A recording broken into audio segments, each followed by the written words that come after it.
Alright, 3, 2, 1. Hey everybody, Power Boss here, streaming to you from my modded Minecraft Eternal Let's Play series of version 1.4.4. My game is just loading into the world on the server, so of course it takes a second. As you can see down at the bottom of my screen, I finally enabled classic bars because I just like it better. It looks clean. If you want to know how to do that, you can check the Discord server. It'll tell you how. But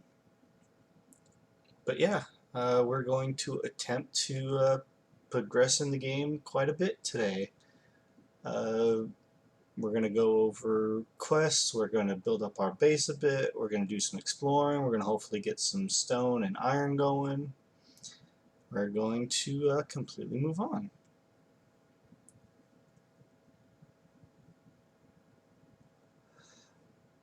Hey there, Cores. How you doing? Oh, what happened?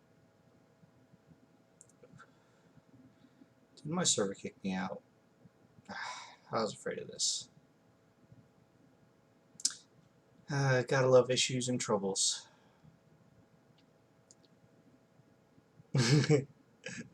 I am doing absolutely fine, Cores. I am really attempting to hopefully kick this off and do better.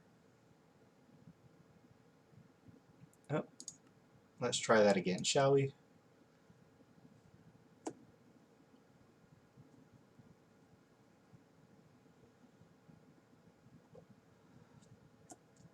For those of you just tuning in, yes, this is a multiplayer world. I'm running it off my computer. Eventually, probably around episode maybe 5 or 10, I plan to open it up for anybody who wants to join. I will leave the server running, so even when I'm not streaming and crashing apparently, if you're on this server, you can still feel free to play. However, when I am playing, I will only be streaming. I'm trying to do as little off-camera things as possible. So you'll get to see a lot of stuff.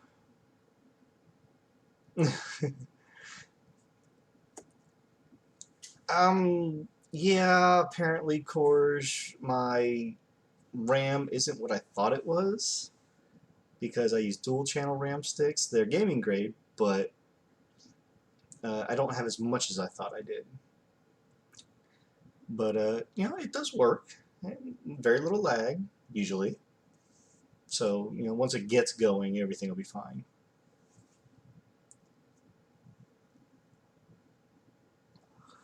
But this is going to be an updated tutorial guide for, you know, anybody who is new to MC Eternal.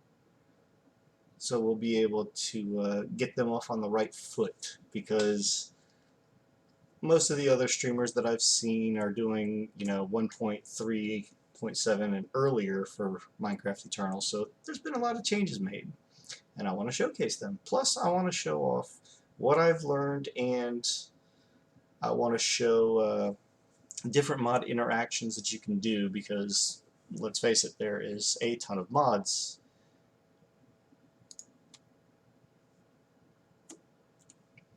Almost ready here.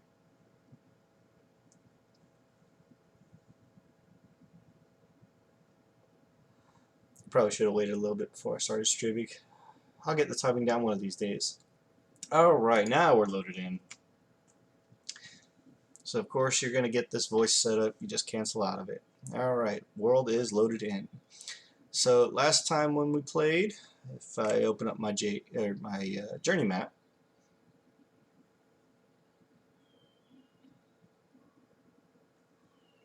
come on, open up journey map.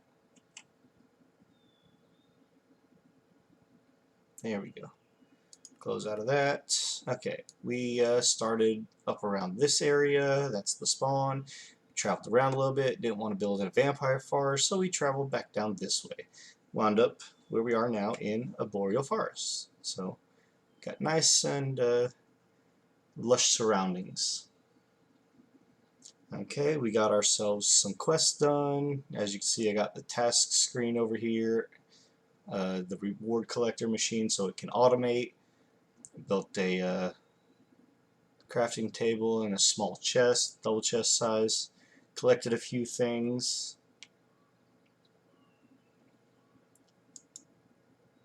As soon as it opens.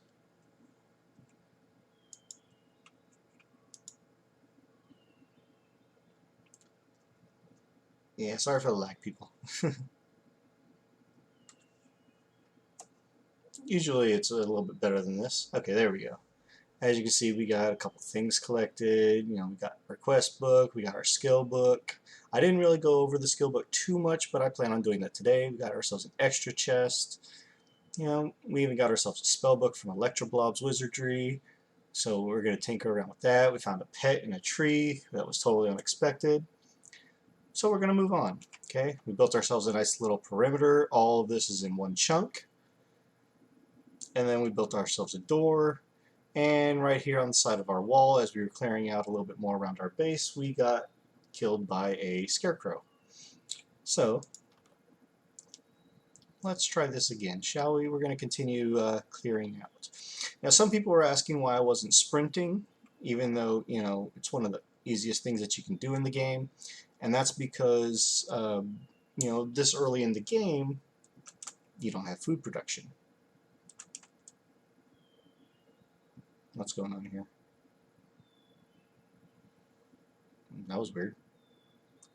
As you can see, I got, you know, a nice little astral sorcery fountain. Usually there's a chest hidden over here, so let's go get that. Oof. I promise the lag is not always this bad. So let's dig out this block.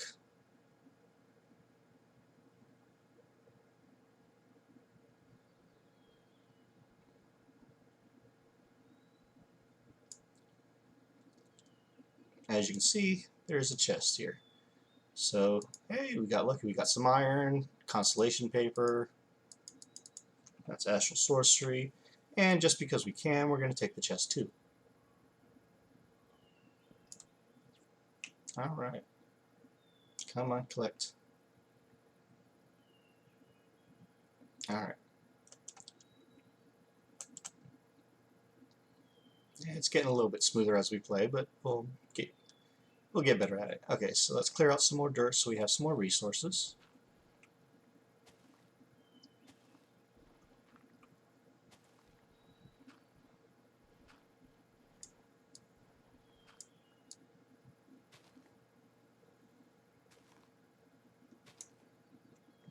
Okay.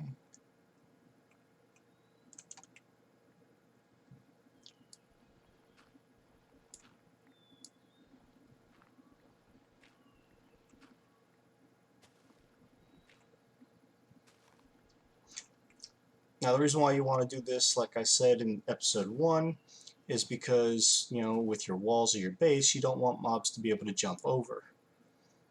The only thing I was vein mining were the immediate trees around, which don't seem to be working at the moment. Now we got a cave right here, so look at that. We lucked out. I thought I'd turn tree chop off.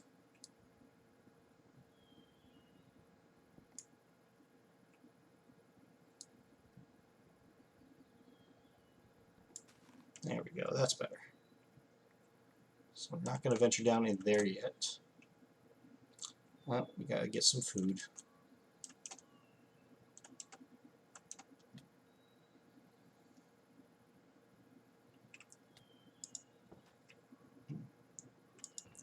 Let's see, I got some watermelon slices.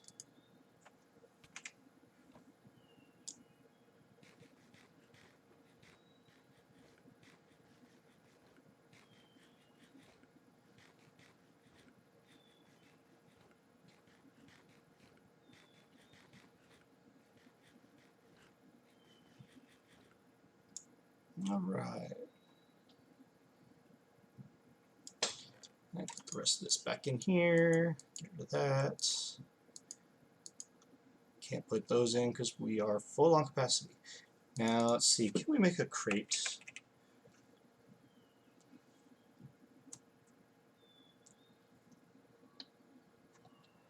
What's going on?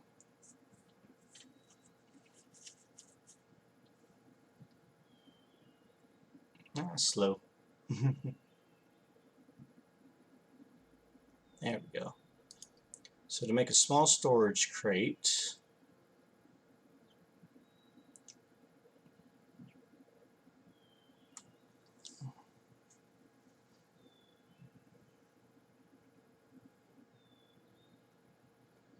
come on. You can do it, buddy. There we go. So we need 4 chests and a wood casing. We can't make a wood casing without planks, some sort of a wood, and sticks. So let's clear this out by right-clicking. Take out one of our woods. Do we have sticks in here? Yes, we do. So we're going to come over here, bring back up the crate. Oops. Click on the wrong thing.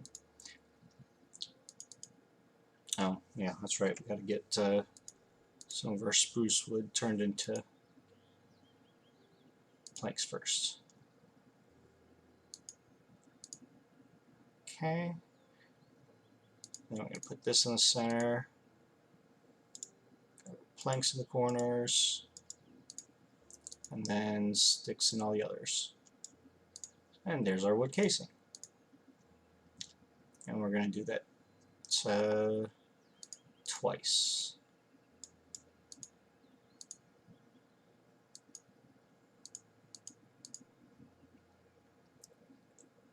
And we need more planks. So we get those.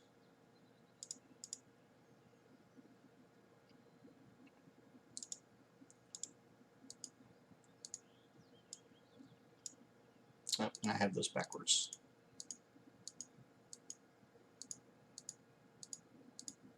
There we go.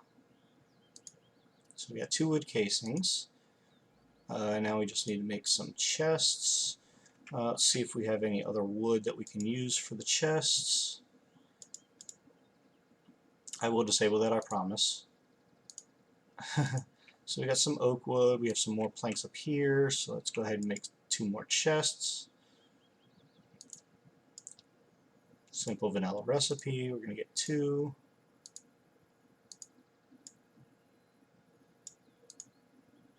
Alright. Now, because we can upgrade chests into crates, we're going to go into the crates again. No, not create. Crates.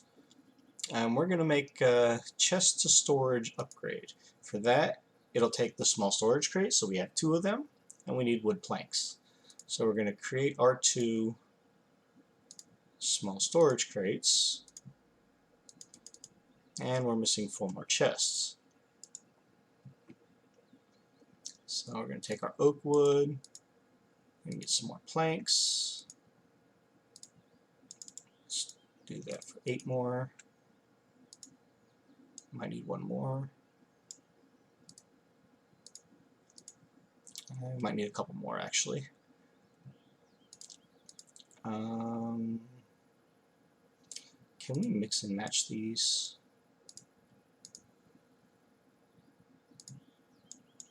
Probably not, right?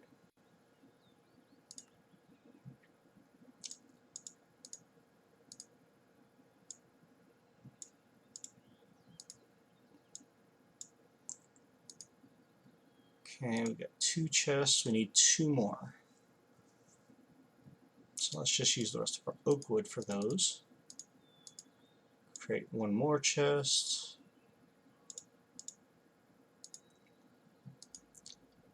And then I'll have to use the rest of our logs. And then that. Now the chests I know we can mix and match. It just takes some doing to do so. But if we go back to crates, we can, however, we're missing 2 planks.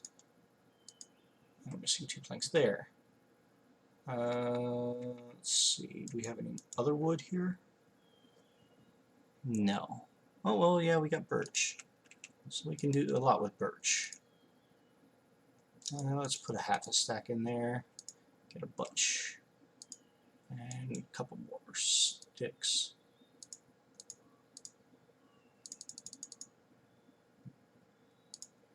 Okay. So now we can get our last no, we don't need another chest. But we can do this and get another storage crate. And then we can make our 2 chest upgrades. Alright. Put these on our bar, and now we just shift right click on both of these, and then we have massive amounts of storage in 2 chests rather than just 1. I'll organize them later.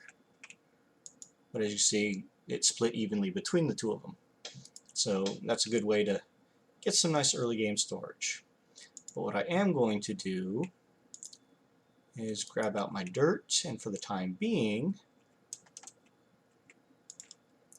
I'm going to build myself a nice little wall and ceiling.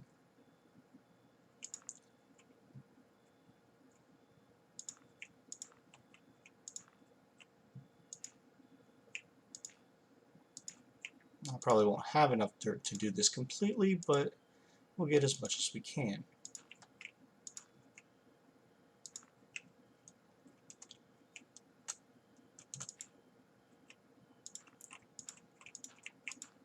Oops. I'll fix that.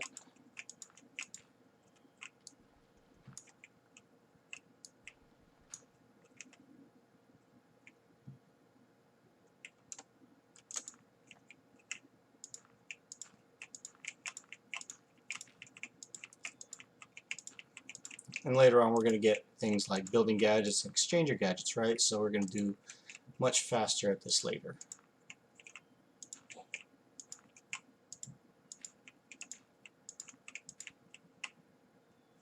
And there we go, we ran out of dirt. No more dirt, so that's fine. We can take out this birch wood and combine it with the birch wood that's in there. Although that's a full stack, so I suppose we could do the rest of it with planks, right? Yeah, I like that idea. Pick up the 20 and do it there.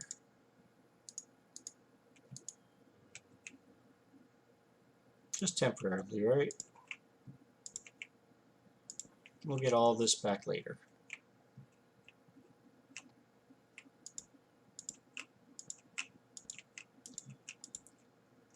And now we just fill it in.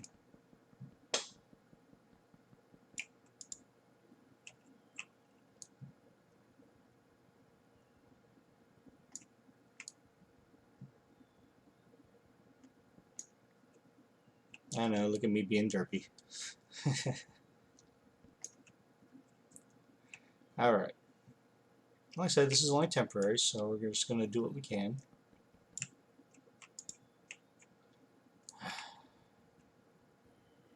While you don't place right.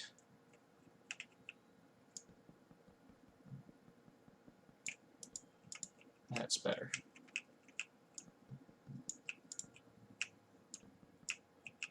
And this is just so we have a nice enclosed space to work where they're not going to bother us. And eventually we'll put torches on top to make sure that the top of this doesn't get spawned on.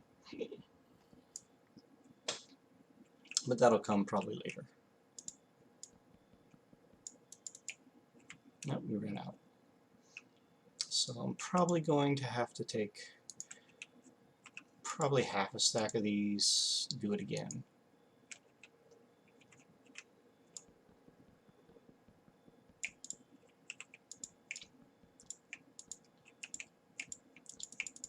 Just creating a ceiling.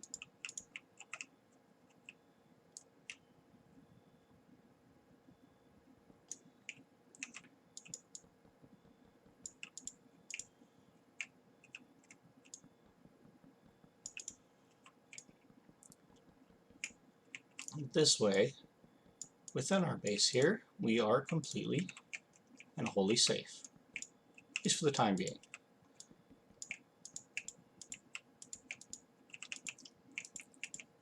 We can use this area to, get what we need going, so that way we're ready to venture out.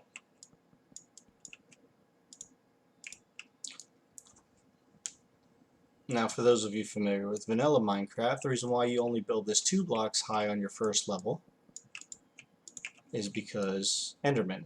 Now, in Minecraft Eternal here, Endermen usually don't spawn in the overworld that much. They do tend to spawn occasionally, but they don't spawn often because of mob cap, right?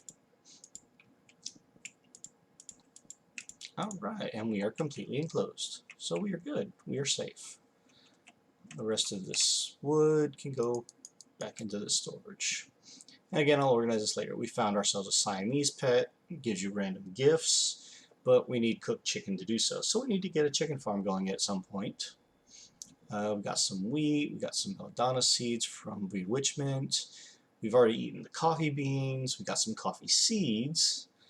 So I think the first thing we're going to do is probably get into Tinkers, because, Tinkers early game is pretty OP.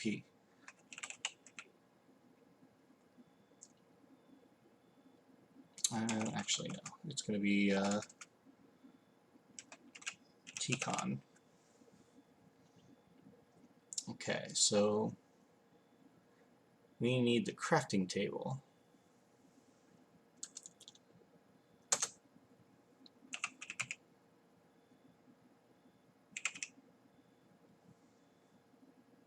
There we go.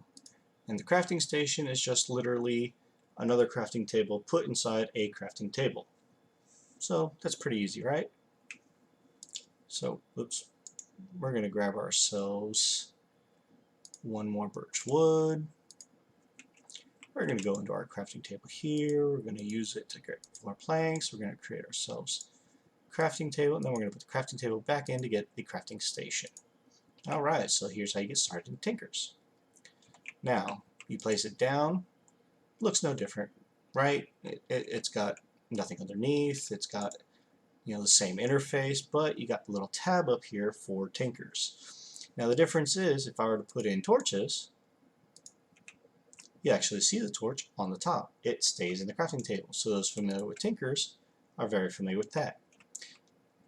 Now, what we need is a pattern chest. Not a pattern chest, but a pattern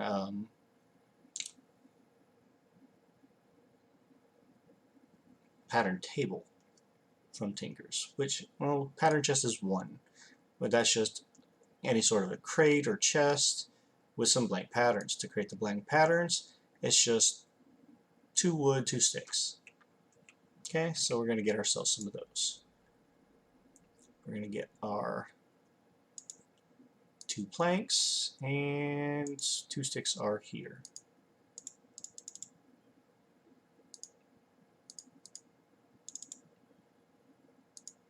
Okay, so go back to our crafting table. Now I believe it doesn't matter which order these go in. You can do it that way and it gives you 4. If you switch them around, it still gives you 4. Okay? Now we need another crafting table, and as you see, Traveler's Logbook, new chapters unlocked, Tinkers is going great.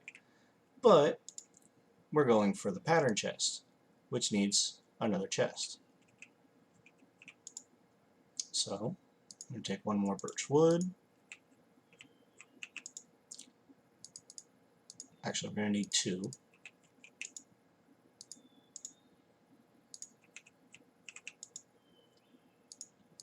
Because, creating a chest.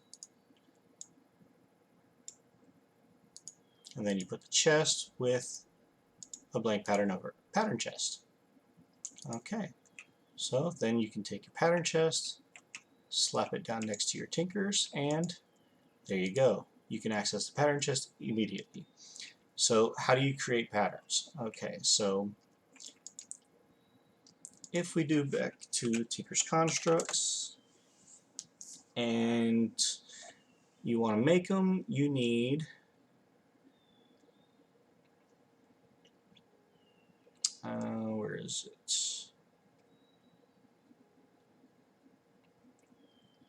Now I know Tinker's Constructs looks intimidating with all these different patterns, 45 pages worth, but Minecraft Eternal adds in a lot of extra things that you're probably never going to touch.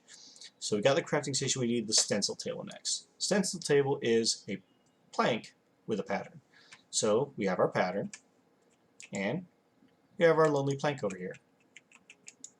So put in, and there we go, got our stencil table. And again, we come over here, we place it down, and even if you click on the crafting station, you can see the stencil table. Now this also looks intimidating because you have all these different things that you can do. So what do you do with this? Okay, so let's say we want to start getting our pickaxe. You put in a blank pattern and you make the head. So what do you do once you have the head? Well, now that we have the stencil table, you move on to the next page. And a page after that, apparently. Oops, one too far. And then if you look down here, you have a part builder. Again, part builder is an actual log, wood, and a blank pattern. So we have one last blank pattern, and we need one more birch wood. So put in our wood, put in our pattern, and there we go, part builder. This is where the meat and potatoes of Tinkers is really done, because now if you look in here, you can't see anything, right? So what we're going to do, we're just going to take a simple piece of wood. We're going to come over here to our part builder. Pattern goes in the left, material goes in the right. As you can see, it's going to make a wooden pickaxe head. Now, we can't make it yet, right? Let's get a full view of JEI again. Now you have the part builder. And there's, yes, everything that you can make under the sun for parts. But now you need the tool station. Tool station, once again, is a crafting table with a blank pattern. So what you're going to do, you're going to come back over, you're going to get 2 more pieces of actual woods, and actually we're going to need 2 more, and then I don't have any in there. Here's my sticks. I really should move them to the other one, shouldn't I? Okay. We're going to come in here, we're going to put in our 2, just going to get a bunch more planks. Again, we're going to take 2, we're going to get some more paper, blank patterns, and then with these birch woods, we'll just get the rest of them, make ourselves another crafting station, blank pattern above it, but that's a tool station. That's what we want. So you have your crafting station, your part builder, or excuse me, your pattern chest, your stencil table, your part builder, and now you have your tool station. Now what's the difference? Open it up and now you can see some of the tools. To get the more advanced ones, you're going to need a tool forge, which down here, these take advanced blocks to make. You need electrical steel and any sort of sear bricks. Now the electrical steel is not the only material that you can use, because I just happened to click on electrical steel block. All this does, as you can see, the easiest one, maybe redstone alloy. No, not redstone alloy. I mean, you can look and see whatever you have: silver, lead, bronze, copper, all this other stuff. Oops, I didn't mean to do that. Blocks of iron, but it's going to take a block. So right there, that's 4 crafting iron blocks, which means you need, 24 iron ingots to do. And then you need some sort of seared bricks, which is usually part of the smeltery, which is also part of Tinker's. And then, of course, another tool station. We can't make the tool forge just quite yet, but we don't really need to. But if we come back here to our tool station, what we do have built, you can click on this, and you can cycle through the weapons and armors and tools and things like that, and it tells you over here on the right what it does. We're just going to go for, a basic pickaxe, and as you can see, it has 3 parts. So we match the tool head. It takes a tool rod and a tool binding if you look over here on the right. So we have extra papers. We're going to go back to our part builder. What happened? Oh, lag spike. 1 second, folks.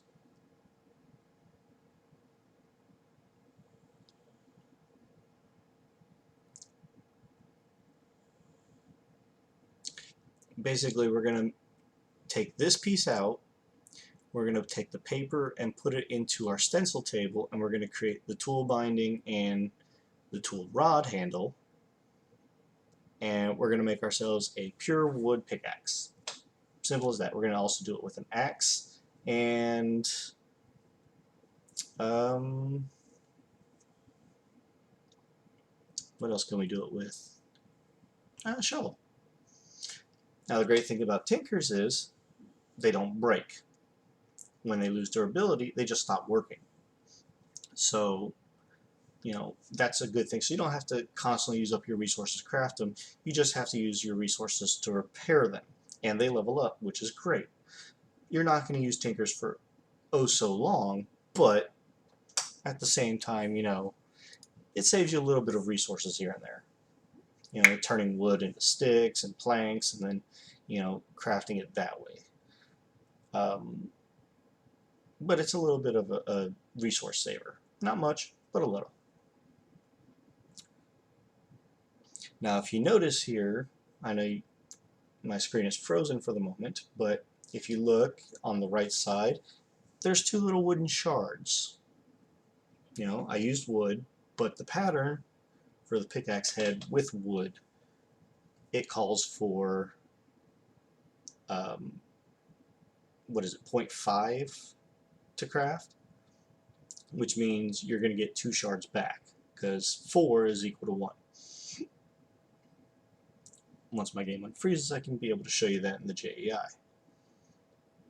and how to use the shards to craft back into actual other weapons and armors and things like that. Now we do have an extra chest in our inventory, so what I'm going to do is I'm going to take that, I'm going to put it on the left side of the crafting station, and what that's going to allow is whenever you're in the crafting station or most of these tabs, anything that doesn't have the UI on the left, you're going to be able to see everything in that chest while you're in these UIs. Pretty simple, self-explanatory. So anything that you're working with material-wise, all your heads, your bindings, your rods, and things like that, you have access to without ever leaving the UI. Comes in really handy. Now take note, in 1.12 Tinker's Constructs, you have to build them in order that I'm building them here, or else everything is not going to work. You'll have missing tabs at the top if they're not in order. I found that out the hard way in my first playthrough. Now mind you, I haven't done everything in this mod pack, but I've done a fair decent amount. I've learned how to do things. What are you doing? Why are you not catching up? Oh, it says that I left the game and disconnected. Oh, come on. I'm sorry for this, folks. And I don't want to have to close it out because it'll take forever and a day. Hey, Derby Chicken Leg.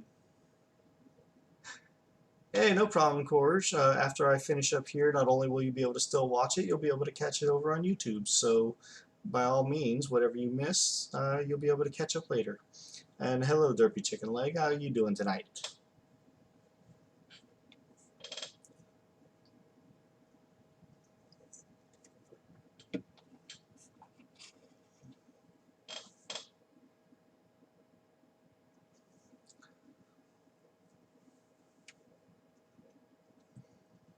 But see, this is what I was talking about, trying to stream, run a server, and play the game all from the same computer. I need either more RAM or just a better computer. And this is a multiplayer server, so people can join. I need a stronger computer.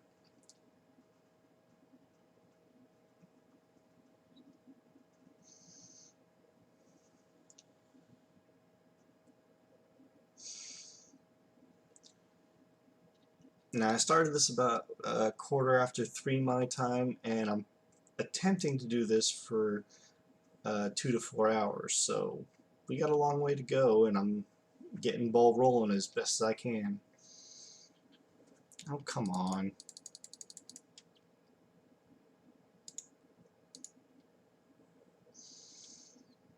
I am sorry about the frozen screen, folks.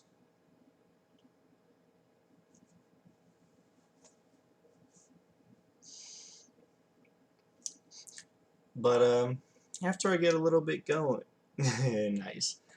After I get a little bit going with some of the early game things and clear out around me, what would you guys like to see me get into first? Mechanism, tech mods, farming. I mean, I'm going to do all of it as much as possible. I'm going to try to give a little bit of everything from every mod. I don't want to do nuclear craft, and I don't want to do some of the things that I'm only going to use like 1 or 2 machines from, really. I'll probably show a few of them, but there are a few that I've had problems with in the past, especially when I get my 8E system up and running for auto crafting, because I was setting patterns into one interface. Okay, magic, I can do that. I do have an Electro Blob's wizardry book. I don't know which one, but I'll get into it.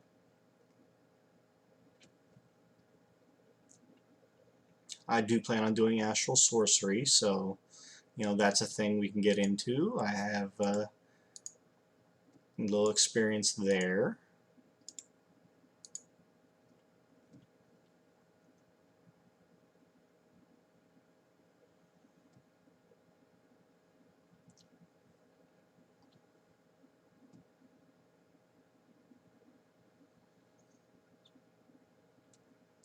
I'm trying to fix my frozen stream, I'm sorry.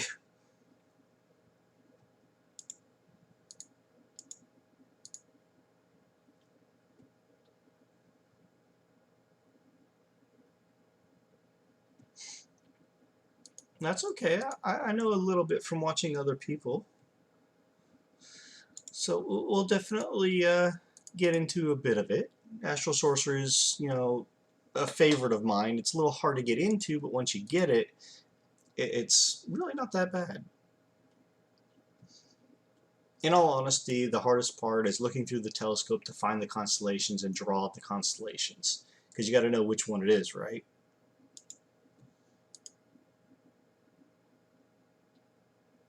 And there is 12 constellations, 4 major, 4 minor, and 4 dim.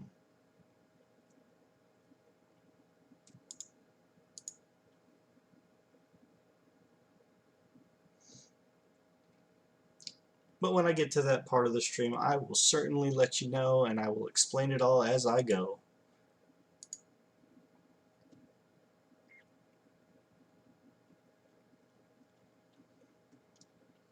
I just wish my computer was cooperating a little bit better.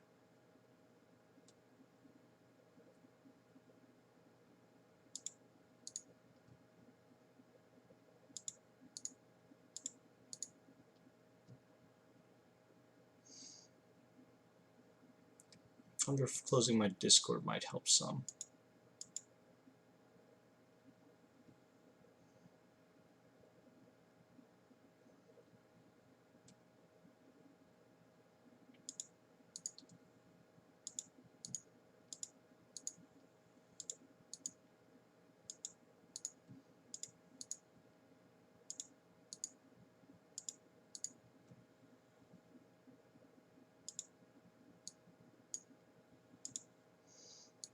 Minecraft Eternal is a very big RAM hog, and I'm just on the cusp of being able to do this as it is.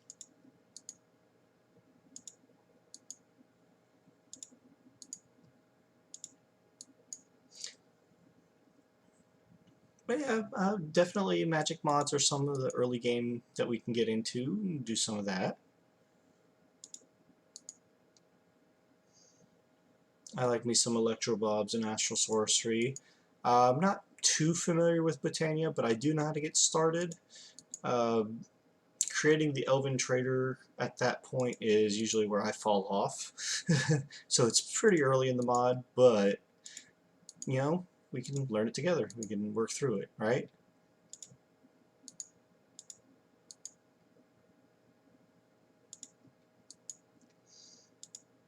Had a little bit of stuttering with the game early on, and then all of a sudden it was working fine, and then just decided to cop out on me here.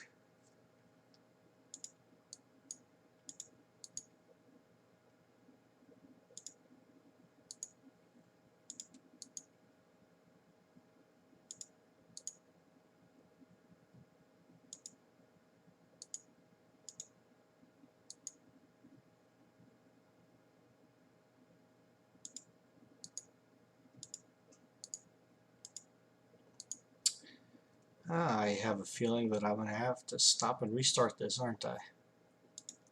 Boy.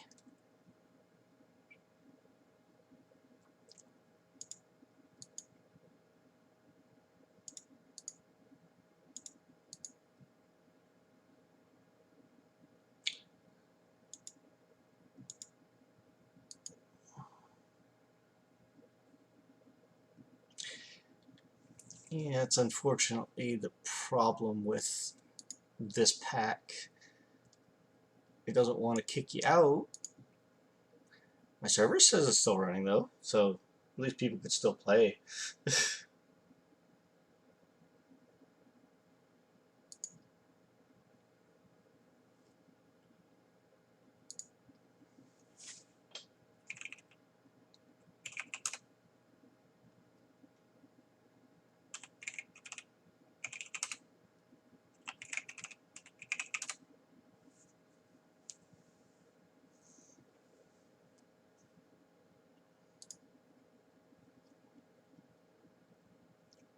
Alright. But again, I'm trying to do this playthrough as live as possible. No off-the-screen crafting as best I can do.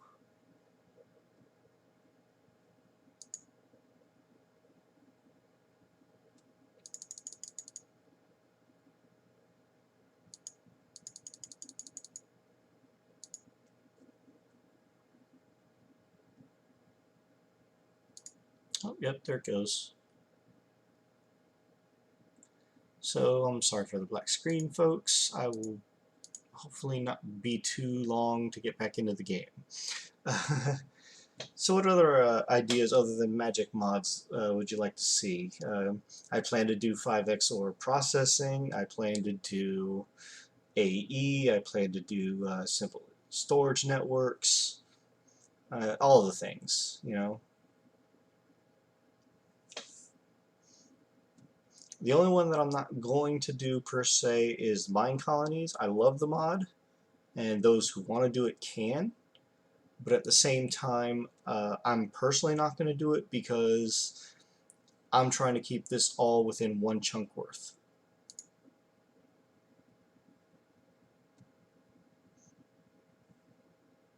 At least to get started.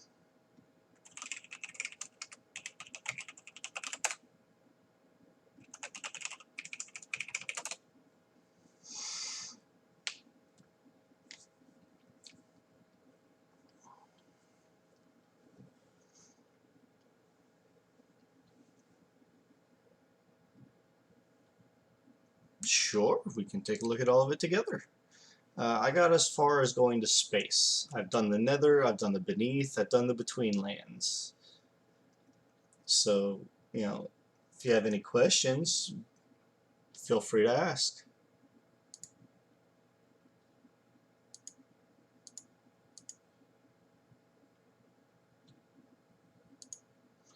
Alright.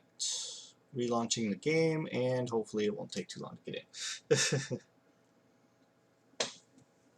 But yeah, definitely we can learn some magic mods. I actually Didn't do any magic mods other than Astral Sorcery my last playthrough, only because I didn't know some of the things to do with it, but I watched a few other people, talked on the Discord, got a good thing going, and learned quite a bit that I didn't know before.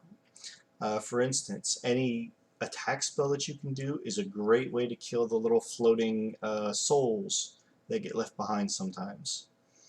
Because you can't normally swing your weapon and hit them. You can't normally do anything but throw a splash potion.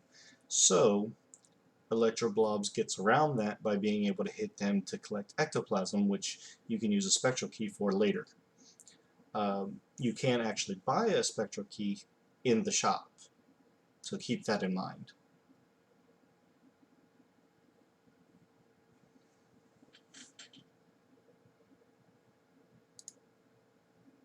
Alright.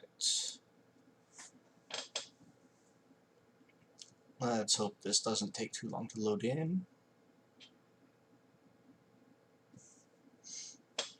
Basically what the Spectral Key does is it allows you to create, I think it's a 10 by 10 room, which is the equivalent of one chunk, and as you feed the center the proper ectoplasm, there are two types, so keep that in mind, you got to feed it the right one. It basically grows, I think, 64 floors up. So, you know, from the one that you walk around on all the way up, it just expands it completely upwards. You can make multiple levels, you can do a lot of things in it.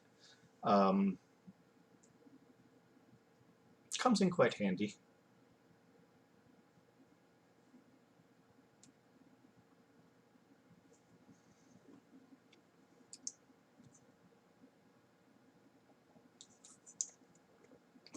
Again, sorry for my client completely dying. I know you're here not to see me load into the game, you're here to see me play the game, along with everybody else who eventually is going to watch.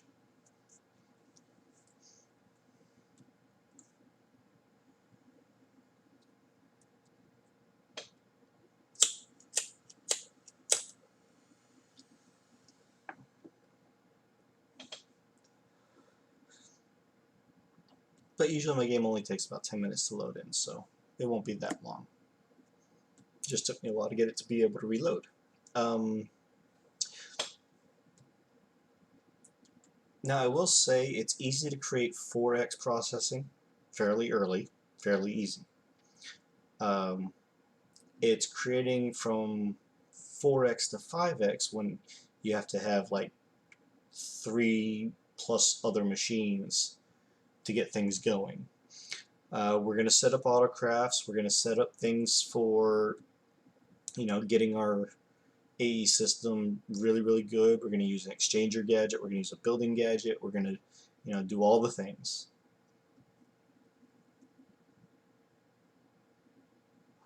Right now I'm just getting into takers so I get some good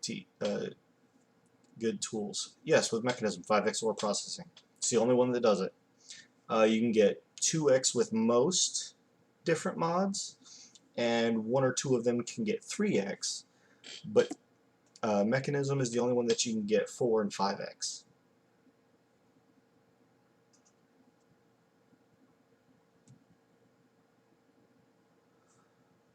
Maybe we'll play around with compact machines, maybe set up, you know, something like that.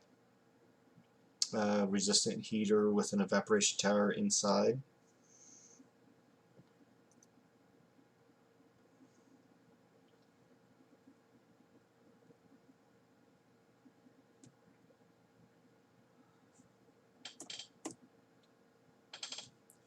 I'll show some of the good early game generation for power. I'll probably claim one or the other chunks right outside of my base from the chunk that it is. Oh, absolutely. Mystical agriculture and agricraft crops are definitely an easy way to go through for a lot of stuff.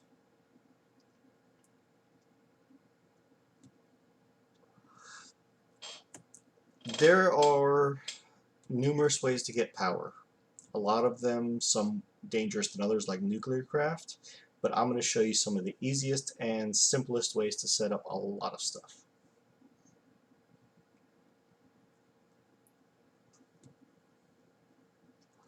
I actually don't like nuclear craft that much, but maybe at some point I'll do it.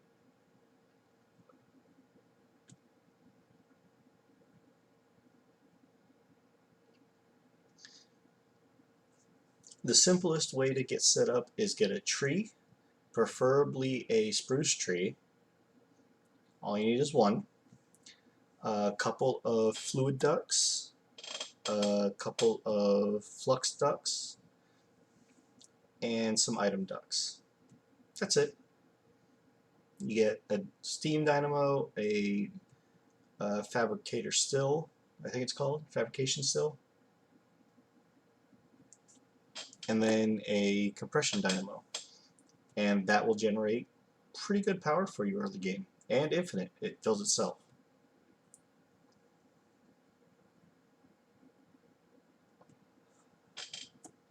Then all it takes to get started is a little bit of coal. Usually one block of coal will do it pretty nicely.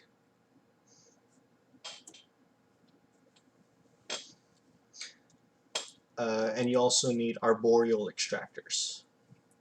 For those who don't know, I'm going to also do a tutorial in this playthrough about how to set up your JEI so that way you can have quick crafts on the left if you don't know how to do that already.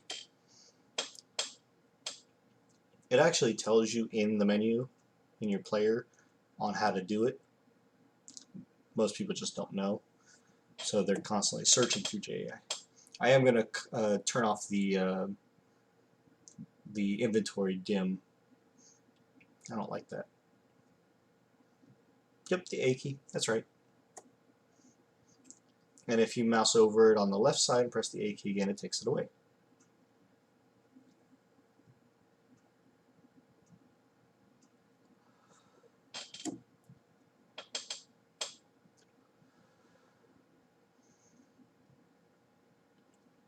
But we're going to set up early power generation and some tinker's tools so that way we can get going and rolling with axes and shovels and pickaxes. Oh my. Not going to create a weapon yet because we don't need to. We're not venturing extremely far just quite yet.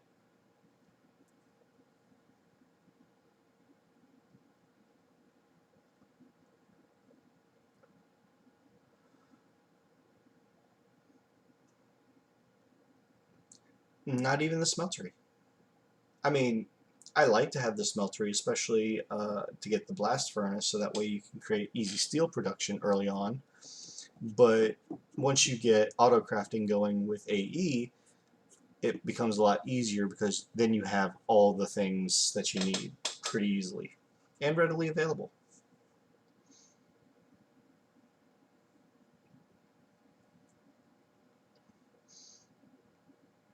And just note that when I do build things like the Tinker Smeltery or multi-block structures, I do like to go excessive.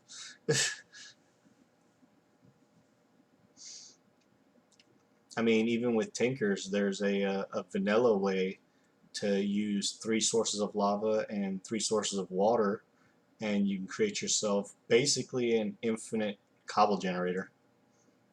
Very vanilla.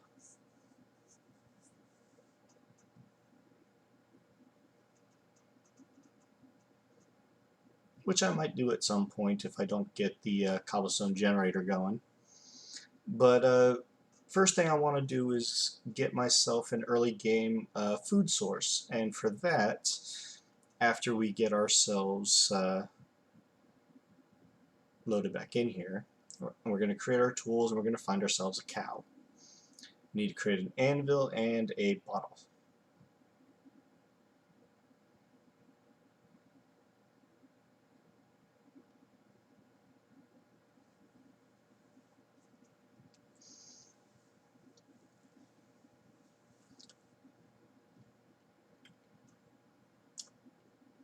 Now we already did the task screen and we got the resources from that, so we have a little bit that we can automate with. And what I'm going to show is a nice way where not only can you automate some early game coinage, but also some much needed food generation in the beginning. Blocks of cheese and turning into 9 cheese slices.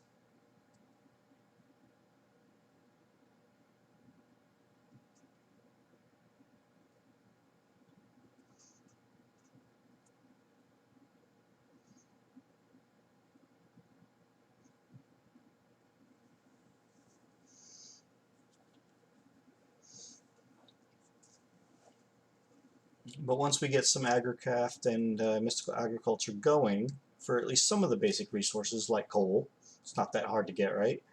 We'll be able to really ramp up our generation.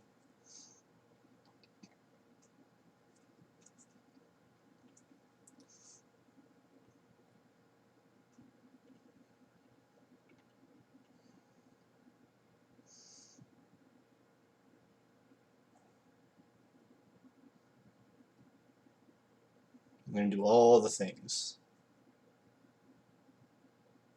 I don't know if you would count mystical agriculture as a magic mod though. And yes, astral sorcery can be used for a lot of different things. Defense, offense, growing crops, building blocks, just everything.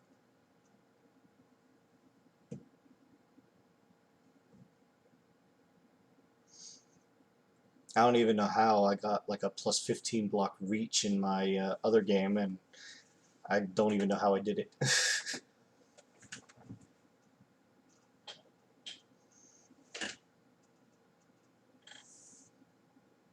Come on, almost back in. Keep loading.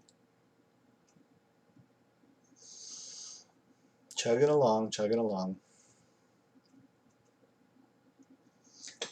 But I'm going to wait until I get pretty stable resource generation on my end, and then I will open up the server for other people to join if they want to. That's the beauty of running a server off my computer.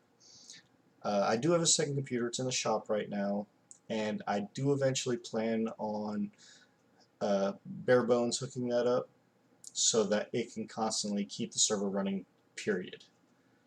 So it's one less thing that this computer has to run, so it's easier for other people to interact and play, while at the same time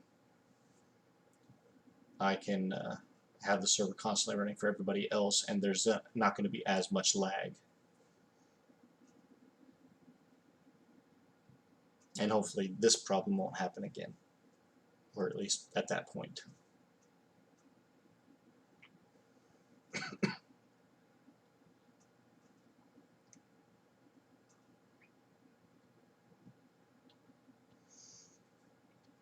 Oh boy, already an hour into the stream and nothing but problems, barely much done. Gotta love it, right? But that's why I plan on, excuse me, that's why I plan on making my streams 2 to 4 hours long. Plus some of the mods take a little bit to get into.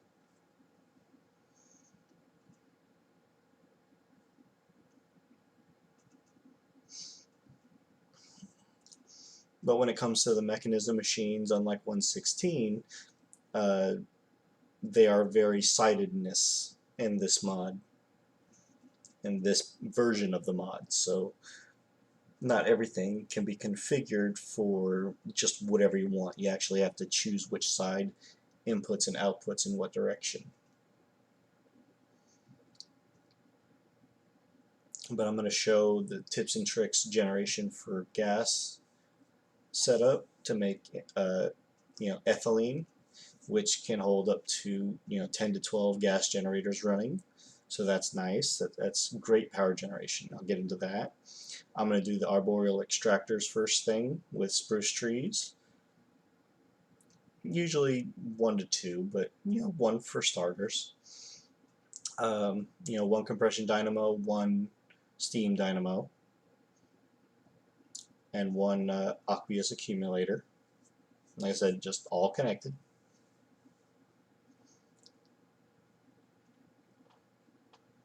Most people like using the flux bore. I actually like using the atomic deconstructor, but it takes a little bit to get to that point. So we'll see how things go. Maybe we'll get lucky and get the flux bore, one of them from loot chest maybe. Got plenty of storage now, so that's not really an issue that much. Got plenty of trees around us, so we're going to mine them all down. Create a nice wide open space around. Eventually, we'll build up, we'll build down, so we'll have a nice big base.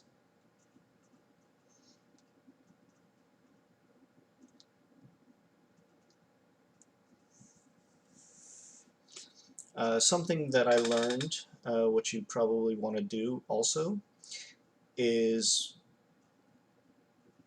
make sure that your floors and ceilings of each level are more than one tile thick, because if you dig down or dig up through the floors, it can get kind of messy.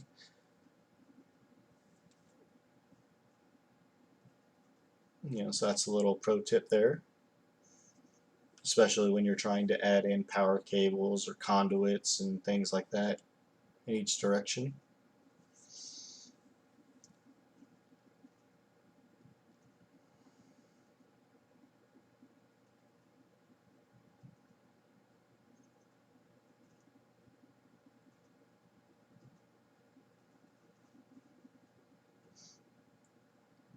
But we'll go through everything that I do know, and then we'll start venturing into things that I don't know. Like I said, this is going to be a newbie guide. This is only episode 2.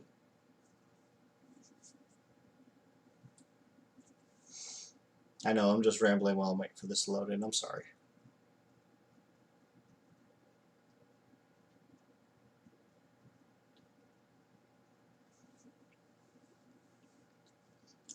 For those of you who are watching and who want to skip all this loading stuff, because obviously whatever tips and tricks I'm saying in the meantime is semi-useful. I'm not actually doing any of it, so it's still going to take some time. I am going to be uploading this to my YouTube after I finish my stream. So if you don't want to listen to me rambling while you're waiting for me to load in, you can always skip ahead. So anybody who doesn't want to watch live and wait for the junkiness of my computer, sorry to say, you'll be able to see all the things. Now if I was running this in a single player world, this would be a much better time, obviously. But I'm trying to make it so that it is open for everybody.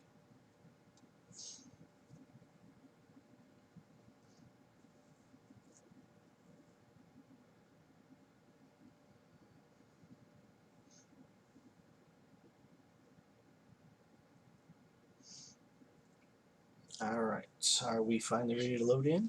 Yes, we are. Okay, multiplayer, going back into PB's playground. Let's do it. Let's hope my computer doesn't have a fit this time.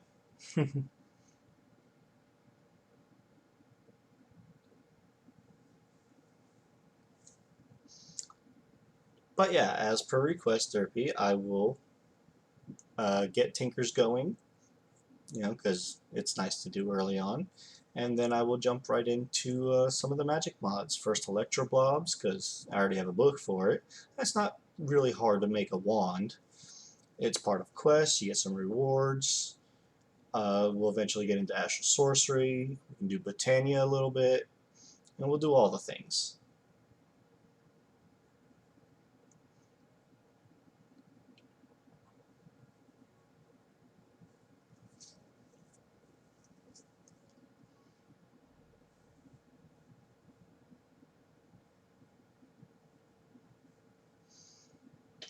Is it going to load back in properly?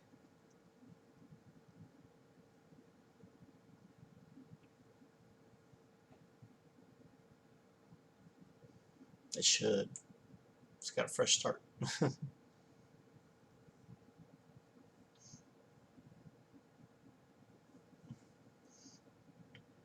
mean, those of you who've played on any MC Eternal single player or multiplayer know that loading into the game is literally the longest and hardest part of struggling through this mod or mod pack.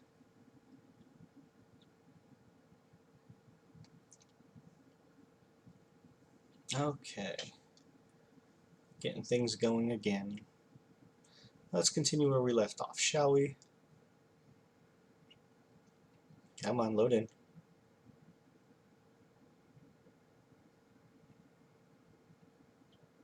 It's going to give me the voice chat thing from Glibby's voice again.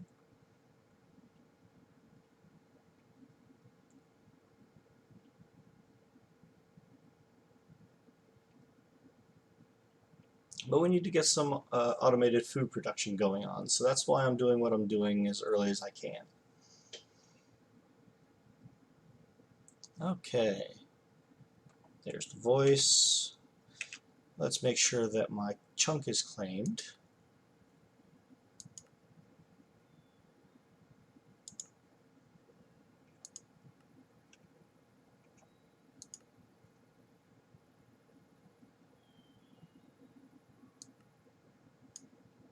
Well, what just happened? Did it kick me out again?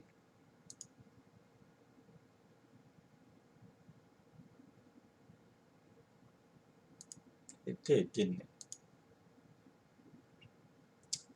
Well, that's just bonkers. Didn't even get to do anything and it kicked me out.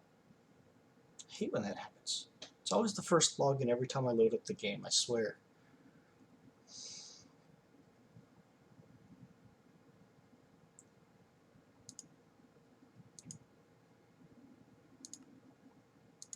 Let's try that again.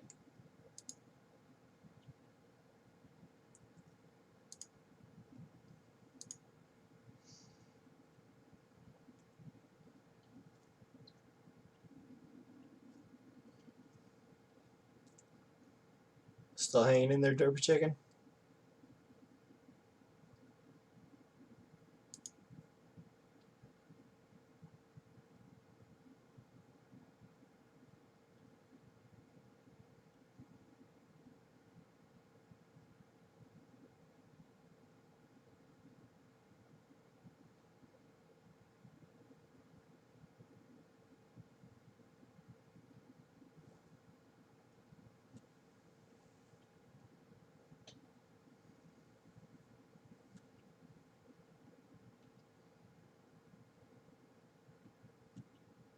Okay, we're back in game.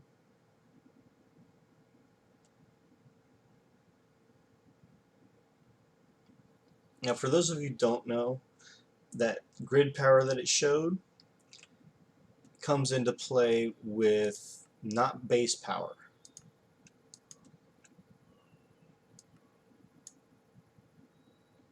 I can claim.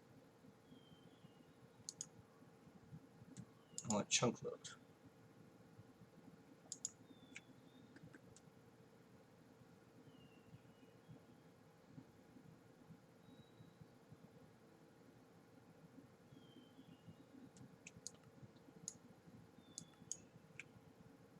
No, I don't.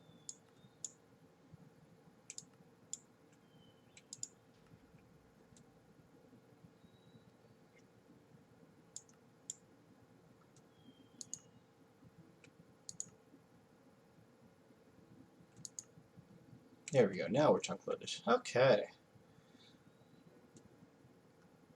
Now let's continue what we were doing, shall we? We were making Tinker's tools.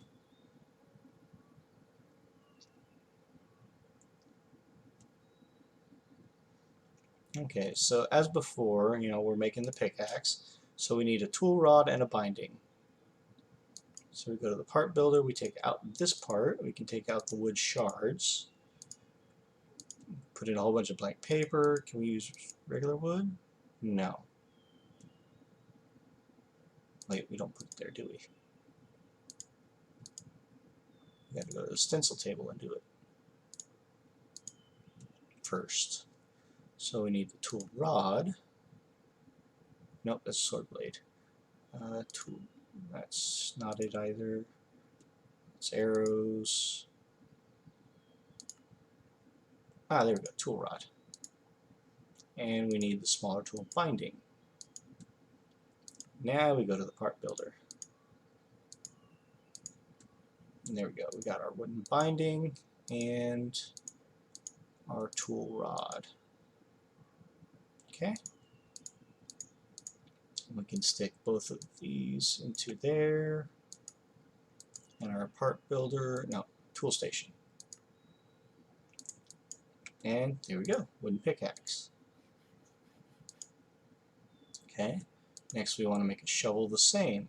So we need another tool rod, tool binding, and a shovel head this time. So we take out the binding and the rod, go back to the stencil table, and this time we're going to make the shovel head. That's all of our paper for now, right? Part or tool station, no, part builder. Put in our pattern, put in our material.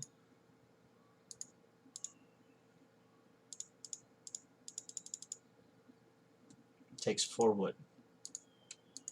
Okay.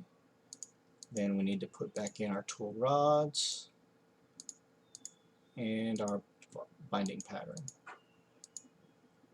Okay. Take that out, take that out. Now I put all these away. Go back to our stencil table, excuse me. No. Tool station. There we go. Shovel. And there we go. We have our shovel. So, simple unbreakable tools, right? We need the axe, which is again same, but we don't have enough wood birch.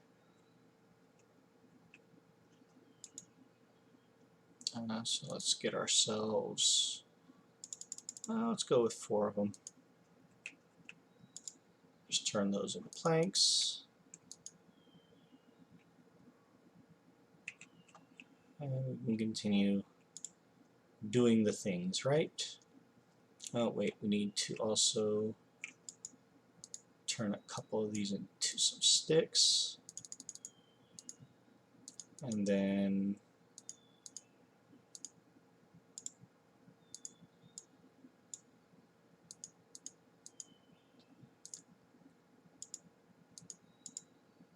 get ourselves some more blank patterns.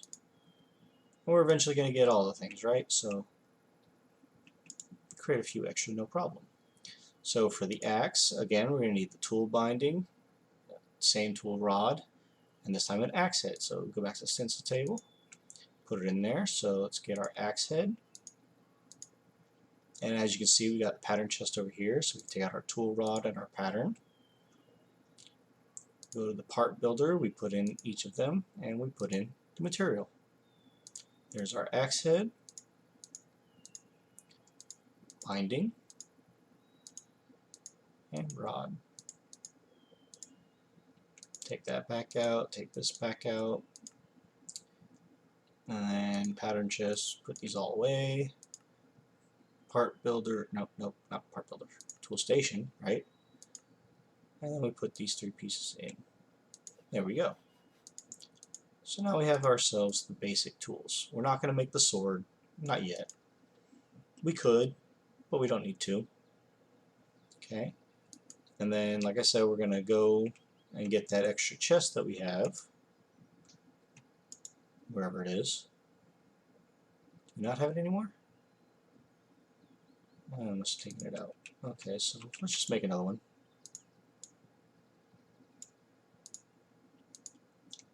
Birch chest, simple and easy.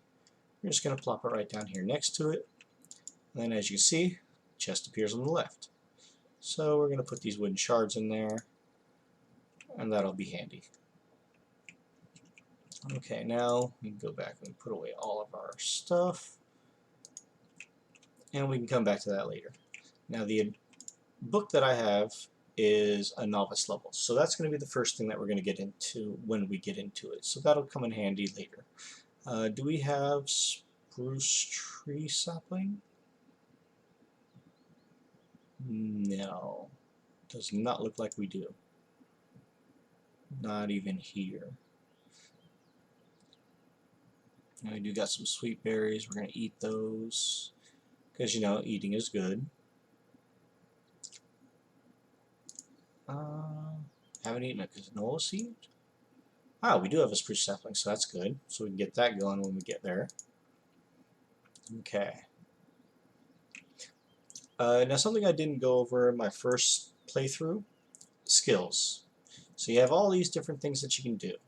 So basically, as you level up here with experience 5 at a time, this gets higher up to however much points that you need, right?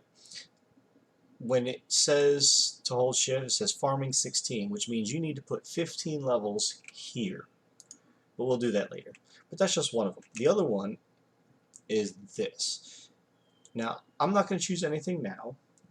I'm going to let you all choose which one you want, and come back in episode 3, I'll pick your top choice, okay? So, you know, there'll be a few days in between. So now that we got our tools here, right, we can go outside, we can do all the things. So we can close that, take our axe, why didn't it chop down?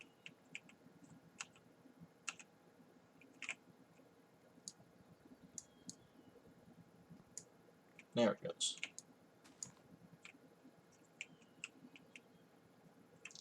I got rubber sap. So that'll come in handy later. But again, just, you know, chopping down all the trees, getting resources, right? Don't know what that was, but okay. Oh, I'm hungry. All the things, right? All the problems.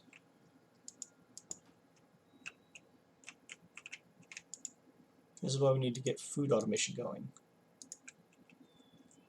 So we're going to eat our canola seeds, sweet berries. No, never mind. Let's just eat the watermelon.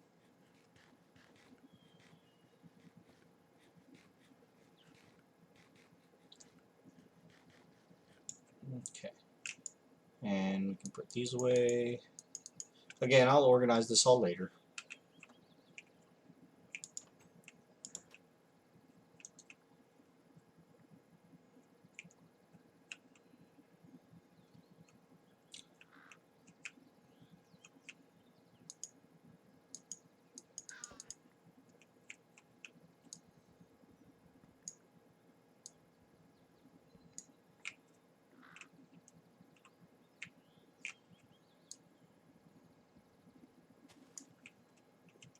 Alright, that's some more things we can get right.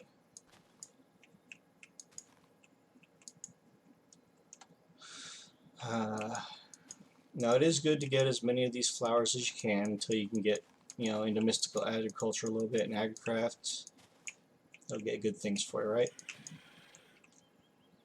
Don't know what that was, but okay. Let's get back inside because it's getting dark. Alright, so let's put away some more things that we got right.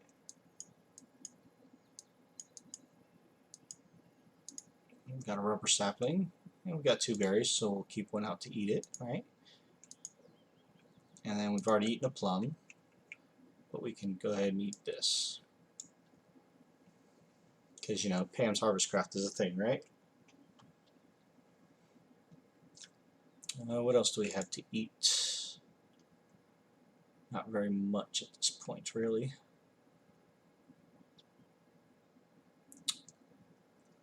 I guess we'll eat the other plum.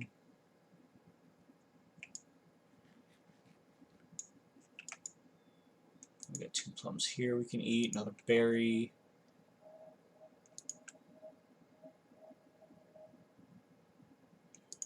Canola seeds. So let's go ahead and eat all the things, right? And yes, I know what my mistake was earlier about the sweet berries.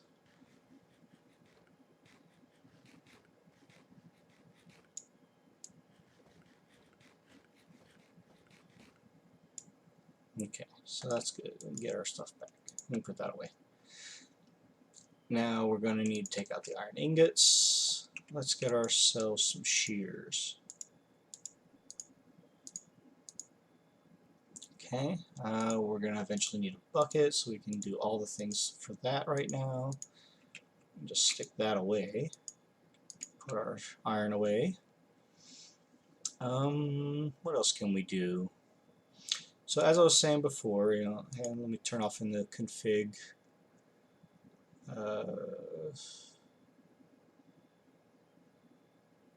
Search options.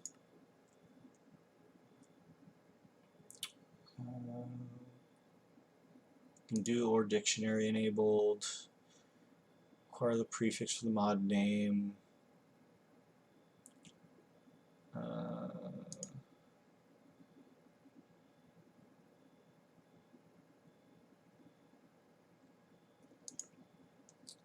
I'll have to figure out the other way to do that. It's probably in options and mod configs.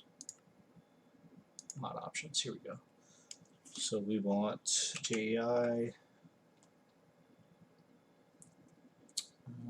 Nope. It's none of these, I don't think. I'll figure it out later. But basically, it's me wanting to turn off how, when I type things in here, things go dim. We have a trash can, we turn off leaderboard, turn on. We got a quest done, we forgot about that. It's under player shop. So, we built the reward collector, it's 50 coins. Now, people were asking, how and what can you automate? This note at the bottom shows the grave symbol. It can be automated when it has that.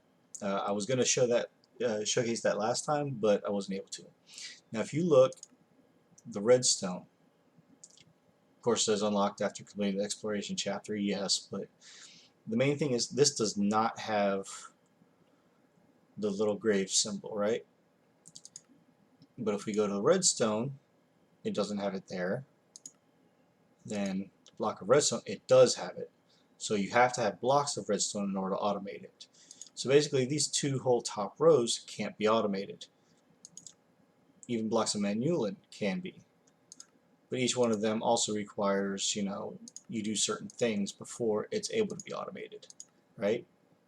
Like for instance, the dragon heads. You have to kill the ender dragon.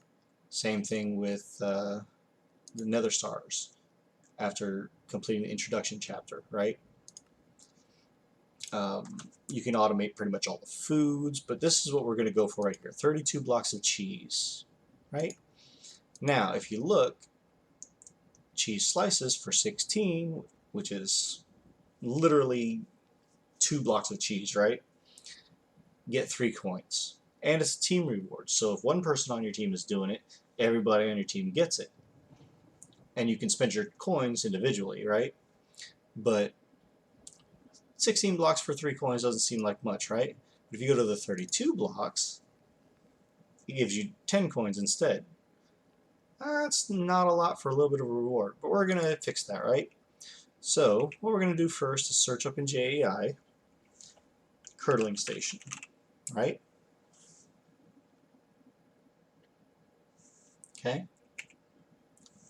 Whoops. Make sure you click off your search bar. Press A, we're going to set the key over here. The next thing we're going to get is cow in a jar, right? Now it says it's cooking for blockheads, but it does have other uses, and I'm going to show you why when we do it.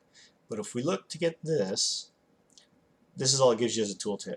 You need a milk jar, an anvil, and a cow. Okay, anvil, click on it. Takes a little bit of iron to get into, right? The jar, bucket of milk, a couple of any stained glass. I think it also works with regular glass, and a plank.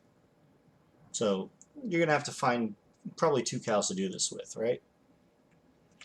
But that's why we got our bucket. It is still nighttime, so we are not going to venture outside just quite yet. And keep in note that when we build up and down, these rooms are going to be probably 5 times bigger, or 5 in height, not 2. So, we'll have plenty of room to maneuver around and do things. It's just this first level, first getting started, what we're going to be doing. And, we're going to get exchanger gadgets. I don't know what's making those noises. So it's a little creepy. So let's see what else we can do. So we got those two things ready. Do we have any coal? No. No. Okay, so the first thing we're going to have to do is go venturing, and we're going to have to get some stuff. Still nighttime, so we're going to wait to go out just quite yet. So what else can we get into while we're waiting in here? Like I said, in the player's shop, fire axe is very good. We'll do that later. The introduction quest, yes. Well, no, actually I haven't. But yeah. So it says, before you can begin your new adventure, you have to sign a contract, which says your soul belongs to me for all eternity, blah, blah, blah. Everything you create is proprietary property of me. The realm becomes so small, it becomes unreadable. Willy Wonka reference. There you go. Get a random loot box. We got a more with a Cyclops. Interesting. And fairy bread. So we got some more to eat. And then a gift. It says, thank you for downloading my pack. Nod to Adam. Nice guy. I've talked to him a couple times. Forgotten trash can. It says, open me. Right click and sneak to right click to open all in hand. This is just saying that anything that can be opened, if you have more than one, you can sneak right click to open. I would recommend it. But there we go, we got that, right? So we got quests underway. And if you look, we got clipboards, the lazy river, he protect, he attack, and most importantly, he got your back. Little turtle landmine buddy. Not great, not terrible. Discover a radioactive wasteland, a bed. We can actually do that again. Crafting on a stick, just go through all the things. The Akashic Tome is something that we do want early on. It's literally just a stick. So let's go ahead and get one of those.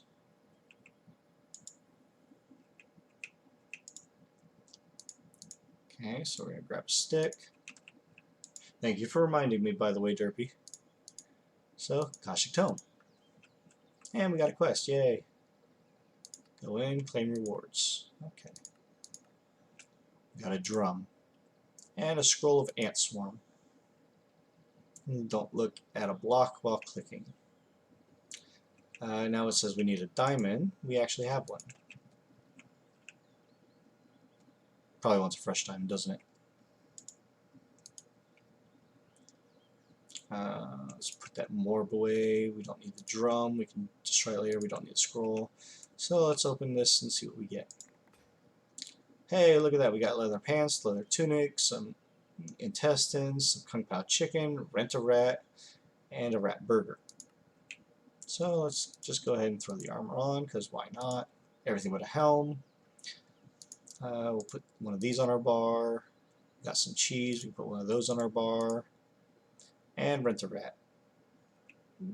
I don't care to use that.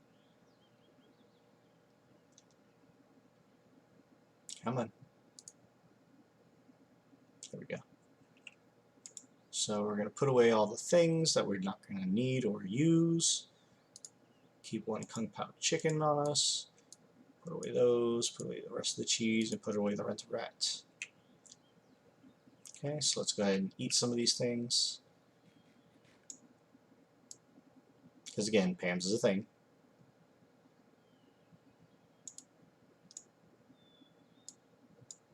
I'll have to wait. Now the intestines are loot dropping in themselves. You can get wither stars out of them, so maybe we'll get lucky. What do we get here? So we got melon seeds. That'll be great. We're going to need some of those. We got a golden nuggets, 2 slime balls, and a barrel of fish. So that's great. Those will come in quite handy later. So while we're waiting, let's take a look at the Akashic Tome. So what this is, if you hold it and you look at something, it'll tell you what it is. Same thing as using the one probe in the upper left and other mobs that do it. The same difference. But when you right click it, it has a whole bunch of manuals. Now you can add manuals to this, and we will eventually. But you have all your standard ones. You have the Astral Sorcery Tome, Principles of Ruling, actually additions, and you can go through each one of them and see what you can do. One thing that's not supposed to be done that you can do is the Experience Tome. I would not recommend it. Basically because you have to have it selected all the time in order for it to work. So that's one that is actually not supposed to be allowed in the Akashic Tome. You got Open Blocks, Forestry Manual. So, we're using Tinker's Construct, so let's do Materials and You. Not that one, though.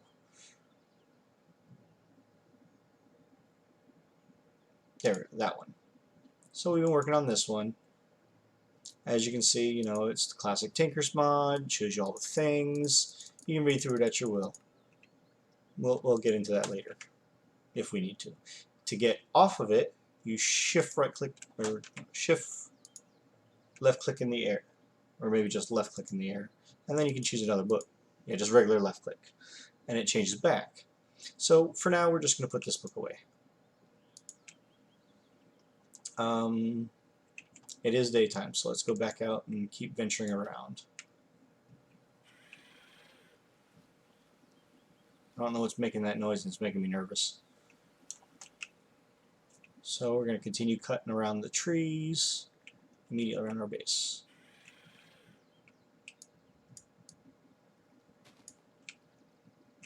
All the things, right?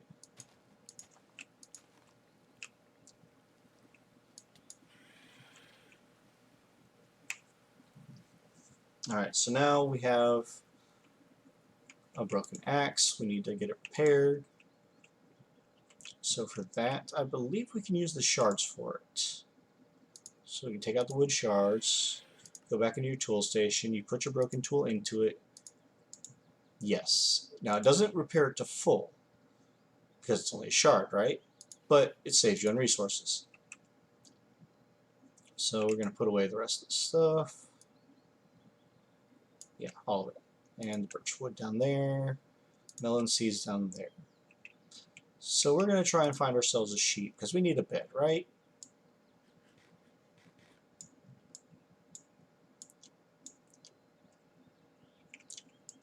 So last time I know there was some sheep over here.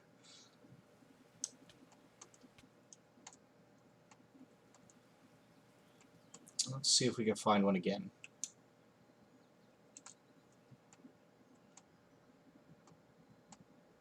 There's one. How lucky is that, right? Vanilla Minecraft, share sheep. Let's see if we can find another one. That'll be good to have. A couple of flowers, right?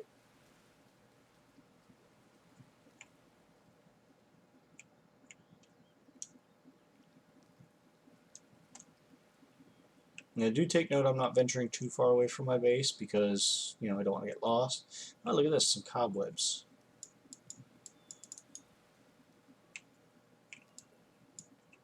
Shear the cobwebs, you get things, right? We need the string too.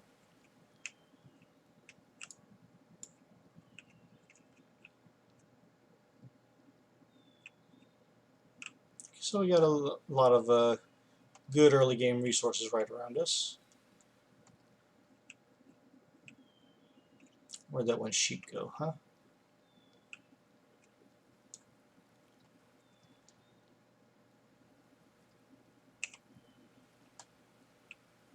Well, we got a dimension door over here. Hate those things, but I will show them off eventually later.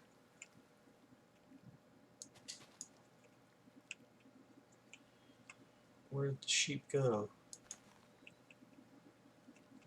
I lost the sheep. There he is. Come on, eat some grass, you.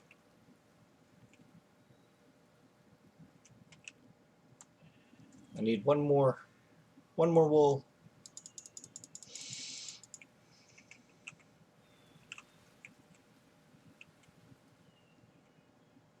Come on, Mr. Sheep, eat.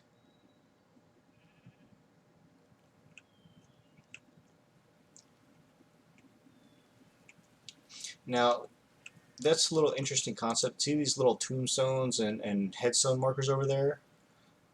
If you dig down on those, you can actually find a treasure chest, but be careful, some of them are booby trapped. Not all of them, but some of them.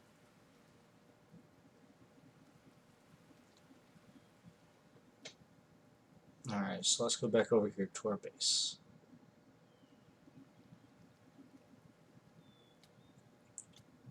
I hate those things.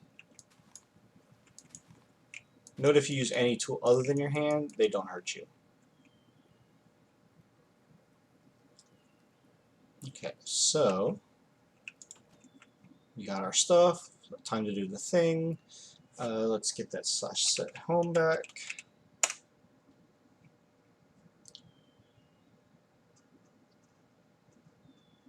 And we're going to also set a waypoint marker for JEI for our base. Doing all the things, right? And we're going to make this blue, because why not? Okay, so now we'll move far enough away from our base. There we go, we got a marker in the center of our base. So let's make ourselves a bed real quick, because we need one, right? And we need the planks. So put all this away, that away. We'll put our shears away for now. We have our planks, so we can go ahead and make our bed. So 3 wool, 3 planks, gives us a bed. So now we can put that away, and let's just plop this down any old where for the time being. No, we don't want you there. We want you one away from the wall. There we go. Okay, so now we got things going on. As a matter of fact, let's take about a half a stack of these planks. Let's go repair our tool the rest of the way.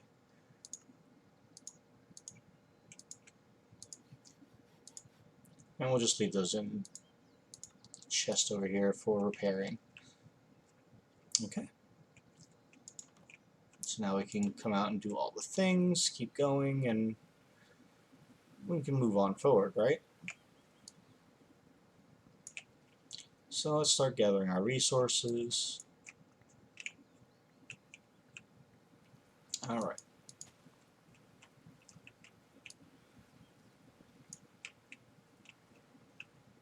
And it's getting dark again. You know, it is sunset, right?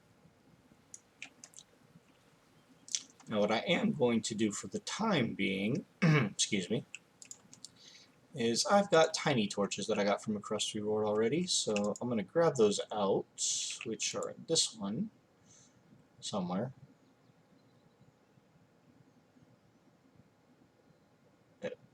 Nope, those are silkworm eggs. Silkworm eggs, which I'm going to combine. Oh, there they are, tiny torches. And these, after I put away all these resources, hey, we got a random bean. I'm going to keep one sour soup. That away. And then we got persimmon, so we're going to keep that on us to eat it. But before it gets completely dark, we're going to go on top of our base here.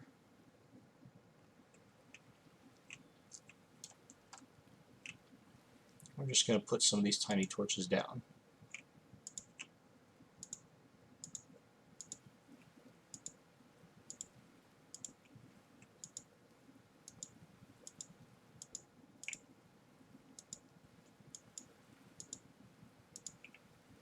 Okay. Let's just keep our base a little mob free, right? We'll pick them all up later when we decide to expand upwards and do all the things. Okay, that's all 32 torches, so that's good.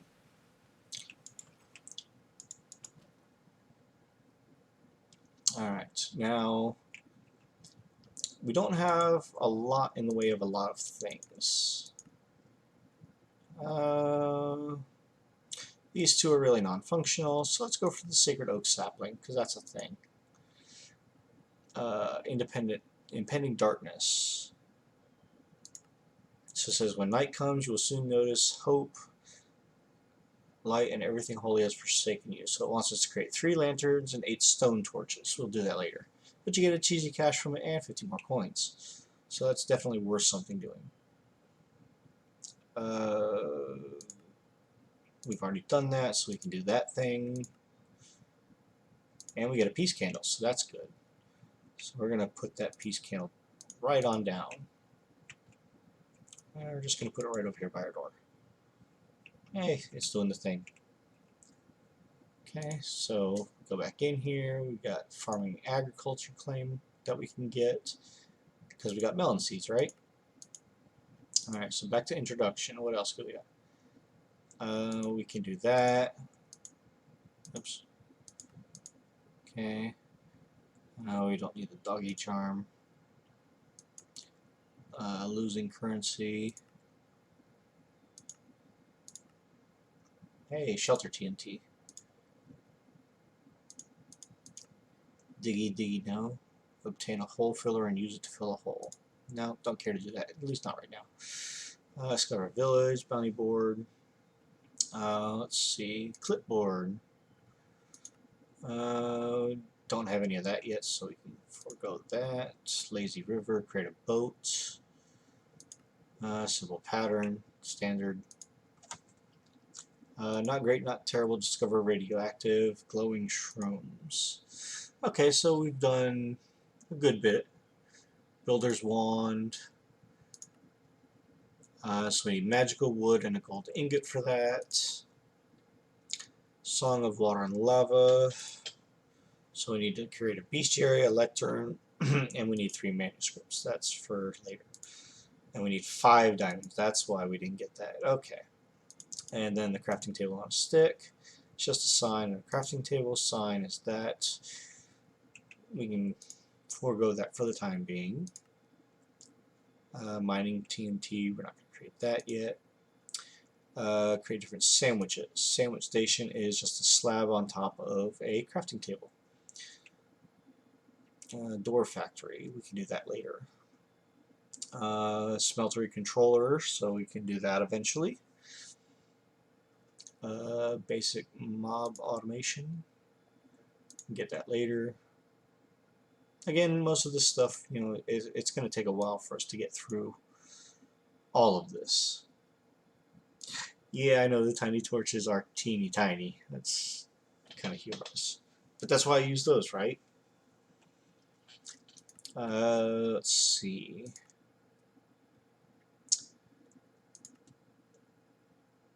Now we can do this, right? But I'm not going to do that.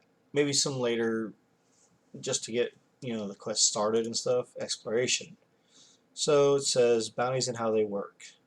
You want to become a bounty hunter? Hunting down some of the most hated and dangerous feared creatures is hard work. So yeah, we're gonna get a hunter's feast. And hey, we got an iron ingot. That's nice. So it is the, yeah, see, there's a scarecrow. Why couldn't I have had that already? I could have done that. I killed one. Phooey. Different dimensions. There's lots of different things that we can do. You got Atlantis, you got Midnight over here, you got the Between Lands, Limbo, and then start Twilight Forest, which goes all the way up here. Magic and Spellcasting, which was the request. First, you need the Wizard's Handbook. So, you need a magic crystal from Electrobobs and a book. Or any type of crystal, it looks like. But we can wait on that just for a little bit. Magic crystal shards and an oak bookshelf. We'll get into that later. I mean, you know, we still got a lot. Let's see. Is there anything for the scarecrow here? Doesn't look like it. I mean, that's fine. Okay. So we're going to continue on with mystical agriculture, right? we have one inferium essence. So that's not going to do us much good. But all these rewards that we just claimed, we go ahead and put away. Because, we don't want them bogging down our inventory. Again, we're going to keep one. Put the rest away. We don't need the flower terrarium. We don't technically need the oak sapling yet. And then our iron will go into this chest with the rest of them. And the shelter TNT can go away. Okay, so we do have some torches made, so we're making progress, right? It is in the middle of the night again, and we need to eat.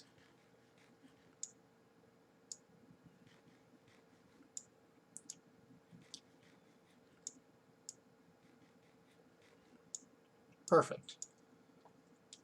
Bounty Hunter's Feast should get us one step closer to Pam's, right? So if we go ahead and look up Pam's, all these are here, right? Now, a little trick for some pretty good early game food eating, build the kitchen, cooking for blockheads. But what you really are looking for is market. Now, there is 2 markets, but you need an emerald for this one. If you do market again without Pam's, you don't need the black market container. That's something else entirely, but you want this one. This one does not take an emerald, but it takes red wool. So we need to get our red wool. But you can buy it for 500 coins in the shop.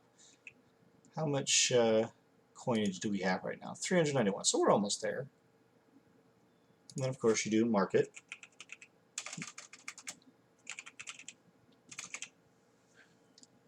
And it's easy to find, right? So we'll definitely get into that. Okay, it is sunrise, so let's go out venturing again, right? Continue to do all the stuff and things.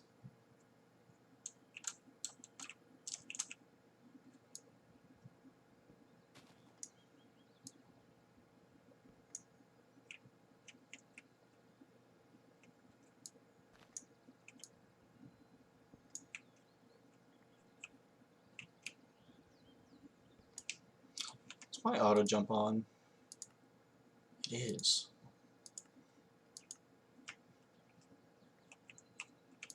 I want to say it's Quark's key bindings that keeps turning that on.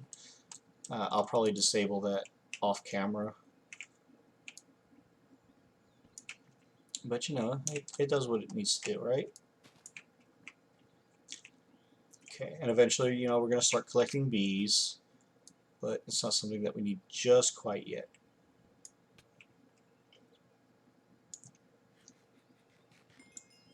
Hey, there we go. Got 2 more hearts out of it, right? All the stuff and things.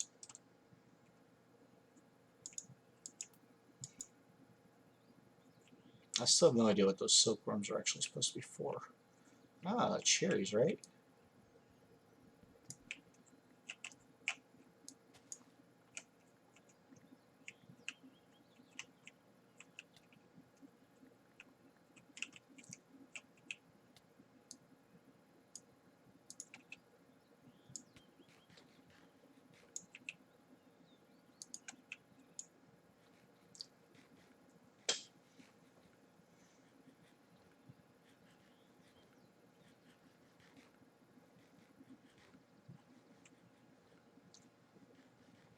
Okay.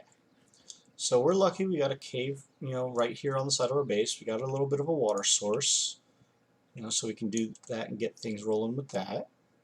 Eventually we'll put a 2x2 infinite water source in our base. Hey look, chicken. He's got a funny hat on.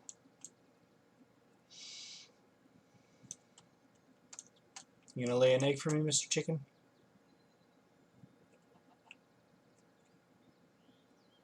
No? Fine, you die. I'll get you again later. Hey look, I got raw chicken anyway. Oh look, there's an egg.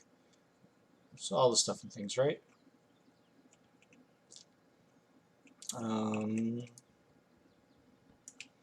So I think what I want to do first is go down into that cave, start lighting it up, and start digging out some stone. You know, all the advancements, right?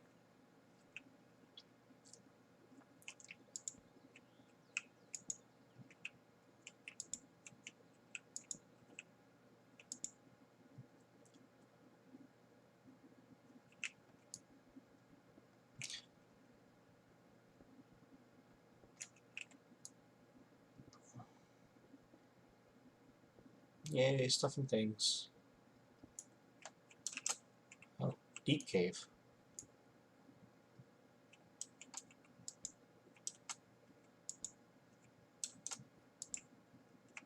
Oh wow, that's a lot of coal. Nice. So let's light this up a good bit. Let's go back for the things.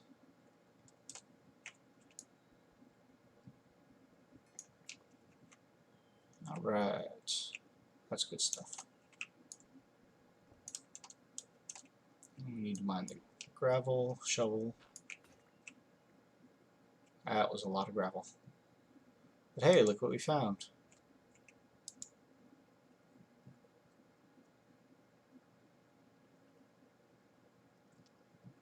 We need iron to mine iron ore.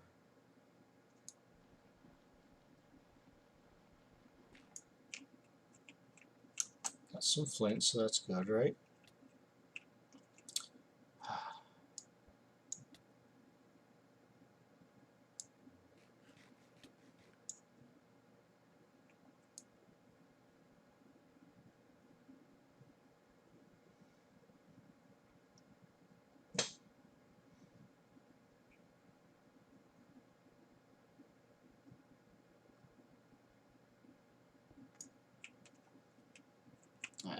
I think we need at least stone to mine iron, right?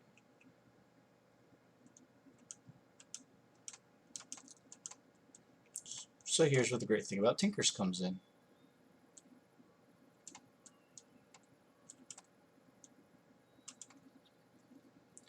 Now all this in front of my base, I am going to make a small little farm for production, since I can't find a cow yet. Do I have anything else to eat here? Not on me. So we got all these things here that we can eat, right? Let's see. Sure, let's just eat all those. But now that we have stone, we can upgrade our pickaxe, which is the first thing we want to do, of course, right?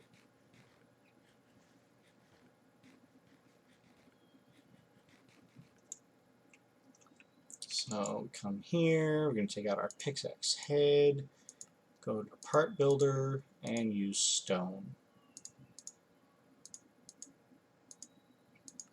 Put that back in our pattern chest. Tool station. No. Part builder. No. It is tool station. Me being a derp. And there we go. We just upgraded it to a stone pickaxe. We can repair our shovel while we're at it. And we can repair our axe as well. And then this, nope, not that, this. No, we can't repair it with wood anymore, so we have to do stone, because that's the head of the axe, right? And then both the rest of this cobblestone and wood planks get stored there for later. Now we are going to need more torches here, so where do we put that? We got some coal. But we're going to need a little bit more cobblestone first. So let's go back and get some more, right?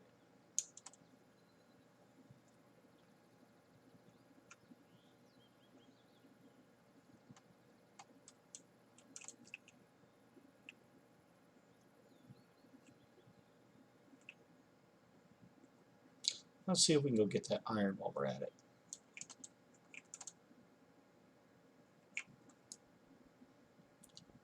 Yeah, there we go. So let's just mine away, get some stone. That's not a good sound.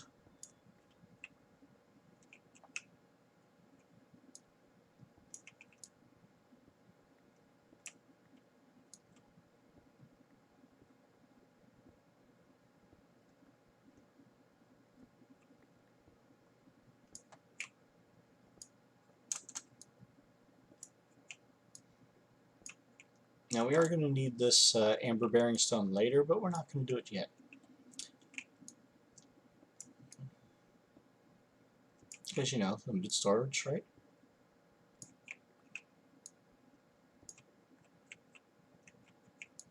We can do all the stuff and things. Alright, so now we got a good bit of stone, right? So let's go and use it.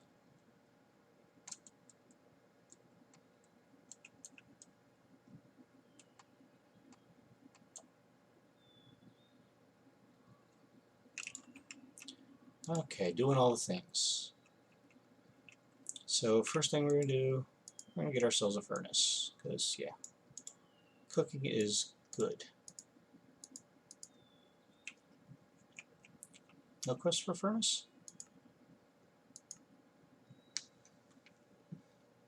I guess not. And it's simple enough. But now we can plop the furnace down somewhere. So let's just let's put it over here. So let's take some of our plentiful wood. We got, well, yeah, we're gonna use spruce. Put our iron away. Put the rest of the cobblestone away, and we're gonna use coal. So we're going to go ahead and load up, get ourselves some charcoal, right? Let's see if we have any more wood to burn just in case. So we got planks there, we got spruce there, got more oak there. Now we do know that we have spruce wood saplings, so that's going to be good.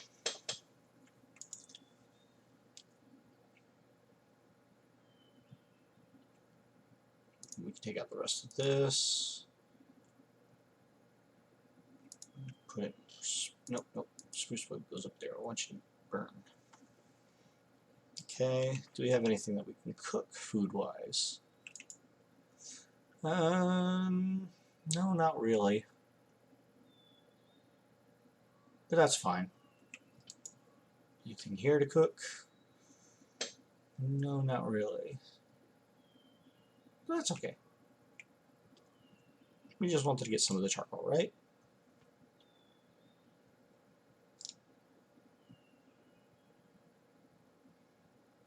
And then we can do wood, planks and sticks, and then sticks and charcoal.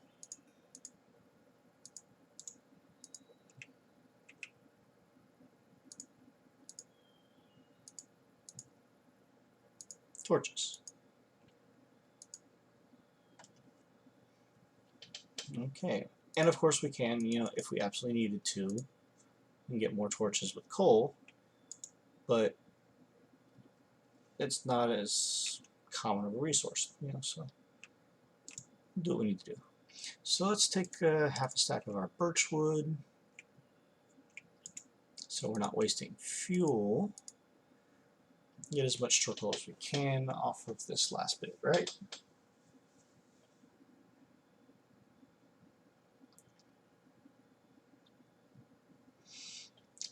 I'm not going to make the sharpening kits just yet, Derby, because the advancement from wood to stone to iron is not really that significant of a jump warranting it. When I get to obsidian and much higher levels, I probably will make sharpening kits then.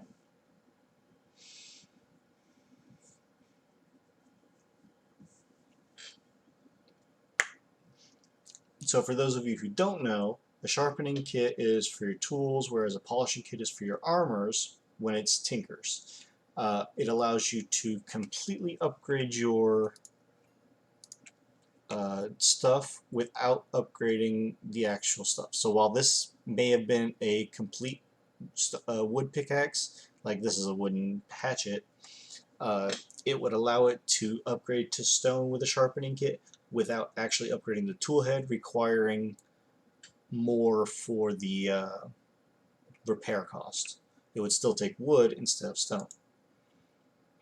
But yes, I am aware of the sharpening kit, Derby. Thank you. And let's just put all that away. Okay. So let's use our shovel. It's night again already. Dang. All the things I want to do, and I can't do it because it's nighttime. I mean, I can, but it's not as easy to do at night. So let's switch this to day. Everything we've explored. We want to find clay. That's stone. There's snow. Snow, snow. And there looks like a structure over there.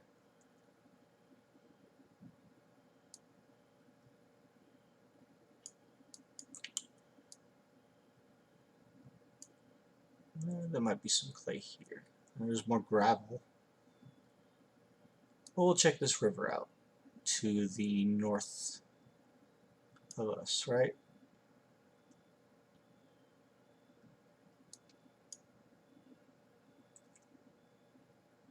This is all stone, dirt.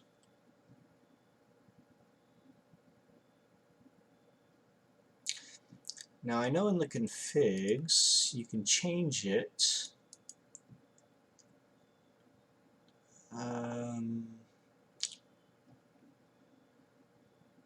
Instead of mob display small dots or large dots, let's do small icons. So now when we come out here, it actually shows the mobs on our map. Now it looks like we got some skeletons out in that direction over that way. Let's grab some more food. I have more cheese, don't I? Yeah. Oh wait, yeah, I made a bed, didn't I? Not only do I need to set my spawn point, I can sleep through the night now. Haha, silly me. Alright, this cheese I'm actually going to keep on me, right? So I'm going to take my shovel, and I'm going to clear out here in front of my base a little bit.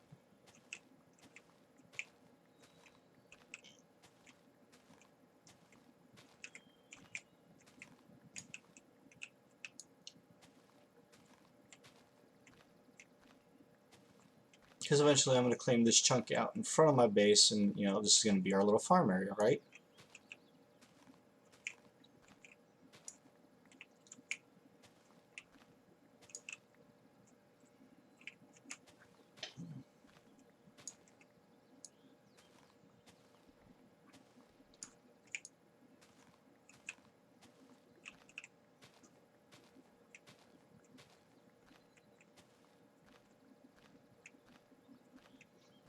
Plus it gets us dirt resources as we need them. You know, cheap.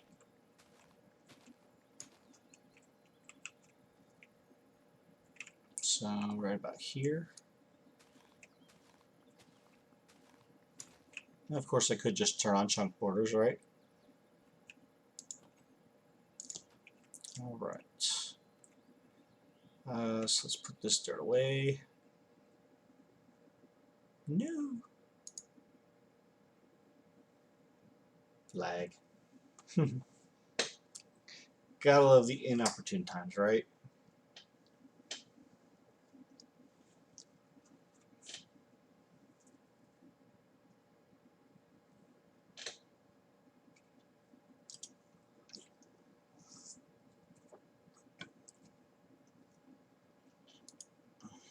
Come on, catch up.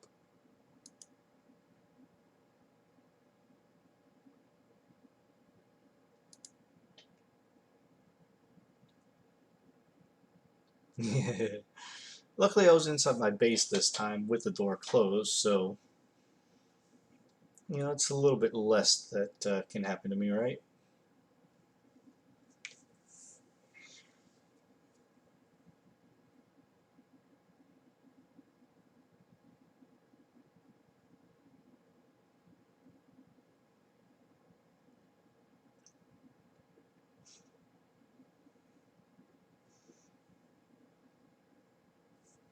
Come on.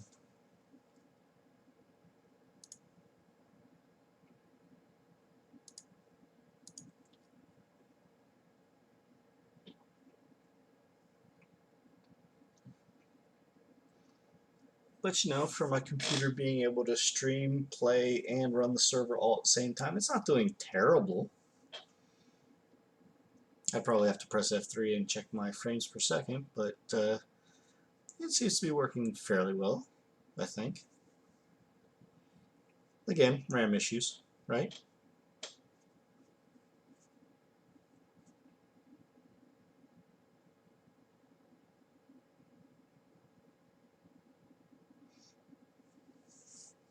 It's literally only stopping me from progressing a little bit.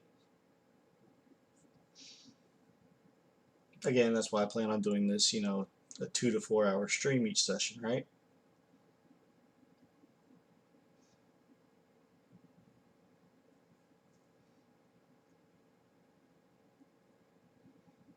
Especially if this happens and I have to take, you know, 30 minutes to get out. Eternally laggy. Nah, I like Minecraft Eternal. It's pretty damn good. Lots to do. Quests are great. The mods and devs have really done wonders with the questing and reward system and making sure that everything is basically balanced. Now, I do have a few small changes that I made. Mine colonies, for instance, you won't have barbarians and raids, or at least as often. Nope, it says that I left the game, so I gotta close out client again and reload in again. Man, that's bogus.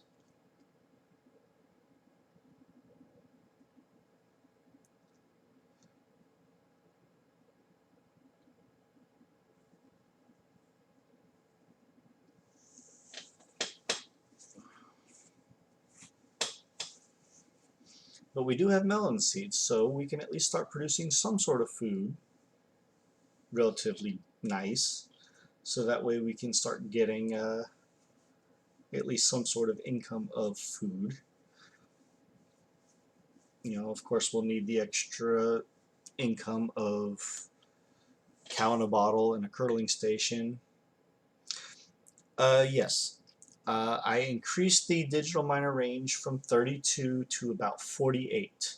It's not quite game breaking, being that much larger. It might be 40. I'll check when I actually build one. But this way it covers a little bit more ground than your standard Minecraft Eternal, right? The other thing that I changed was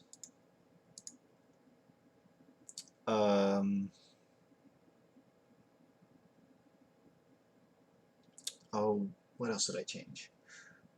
I only changed like 4 things, and nothing is extremely game breaking, right?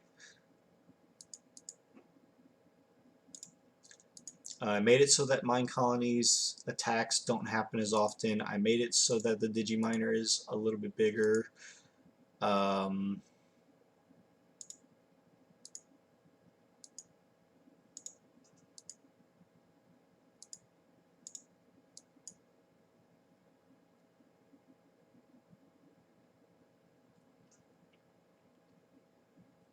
there was something else I changed.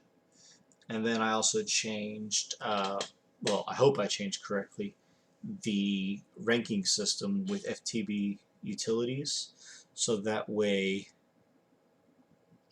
um, depending on if you're a player, if you're a veteran, if you played longer, if you're one of the mods on the Discord. You know, one of them has at least expressed that they want to jump in and play, see how the server does and goes.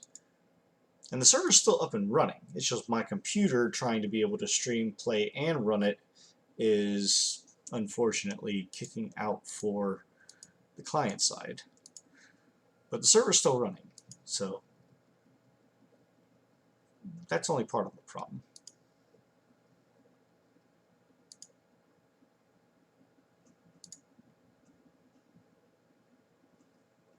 So I'm hoping that, you know, as I get up to 30 players or whoever on the server, it's not going to be, you know, terrible for them lagging wise or things like that.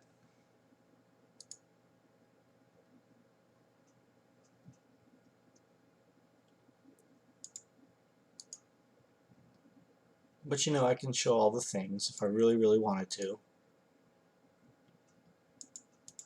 Of course I'm not going to, but you know how it is.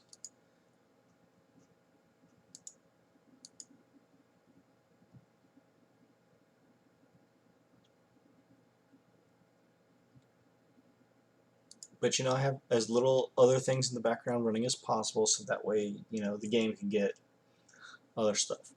But no, along with the changes in the ranks, other than just, you know, player admin, I tried to make it so that as time passes, I want to say 4 to 5 weeks of playing worth,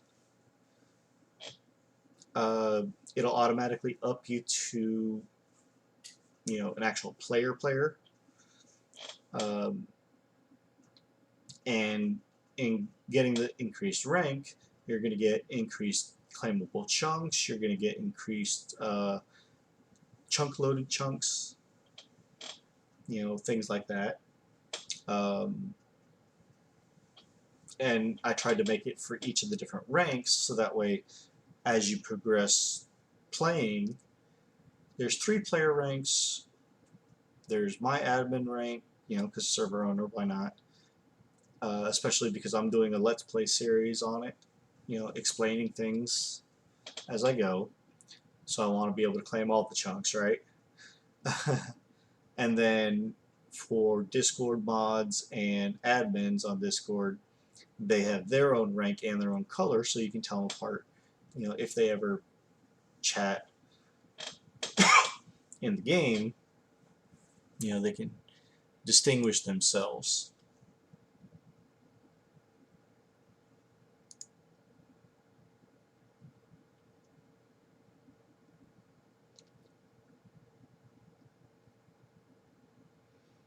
And I'm not above, you know, making ranks for people that, you know, as they join a team, they get some per team, you know, like plus 10. You know, small stuff like that. Oh, and the last change was that I did take off that you can claim chunks in any dimension. That was the last thing. Because before it was, you can't claim in the nether, you can't claim in the end, you can't chunk load it either, outside of flux points, really, because, you know, that has it internally that you can do it. Ratlantis was supposed to be non-claimable, but they had it wrong in the coding, so it was some other dimension. But things like that, I made the changes to.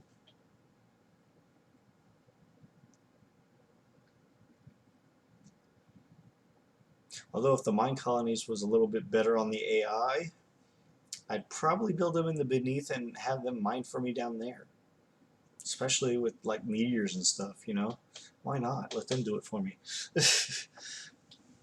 Let them take all the risk. And I reap all the rewards. But no. There are just a lot of minute maintenance. Maybe I'll do it in a much later part of the Let's Play series when there's not much left to do. But, you know, I like the mod. It gives a little bit of life to it. Plus, it gives you villagers that can do things for you. You know, like it says, you become the mayor. But at the same time, you know, there's only so much that you can do with them because they take so much micromanaging. It's really a bit of a pain, actually. Especially in a normal game where you have raids like crazy. They're supposed to last, when you get the pirates, for like 3 days. Barbarians can come every other day or something like that, with one night in between. And you get them spam messages from the chat when they attack all the time. I did lengthen that and take it away as much as possible, but it's still in there, and it still can happen, I believe. But I made it lower of a chance. So people, if they still want to play with it, they'll still get the full experience, but they'll have a little bit easier of a time doing that. So those are the 4 things I changed. Everything else is traditional 1.4.4 Minecraft Eternal. Probably the most significant, in all honesty, is the digital miner. Increasing how many chunks it can cover at a time for the radius. Like I said, when I build it, you know, I'll punch in 60 and see what the max is. Or it should say it on the interface. But I don't want to just, you know, hop in creative on this and just give me all the things, even though I can. But, you know, mainly it's for, like, restoring player stuff for purposes, you know, doing things like that. Having control of backups. You know, being able to play with other players, not just, hey, this is how you're doing things. It's actually a step-by-step process, working through it all.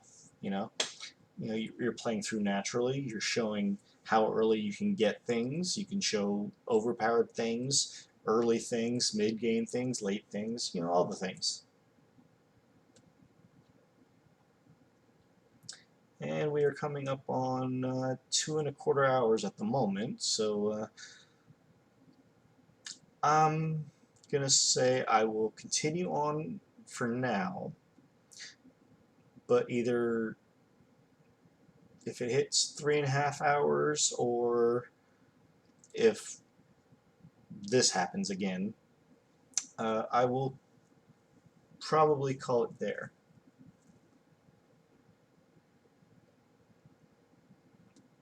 Yeah, like I said, you know, I didn't change anything that was game breaking.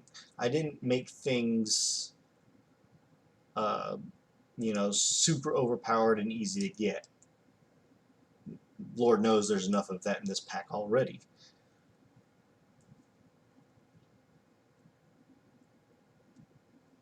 But, you know, at the same time, you know, because I did increase the radius, I could also change the fact that the digital miner, even though I think it's like 6 times more. Red matter bomb. Yeah, I've had one of those. Not too fond of those, or the chance cubes for that matter.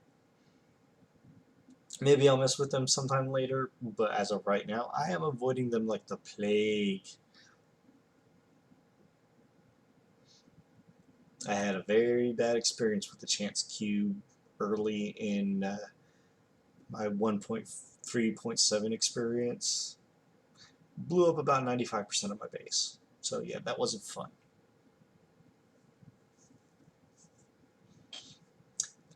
I was new to modded Minecraft period, and I didn't know about claiming chunks, and I wound up accidentally placing a minesweeper in the middle of my base.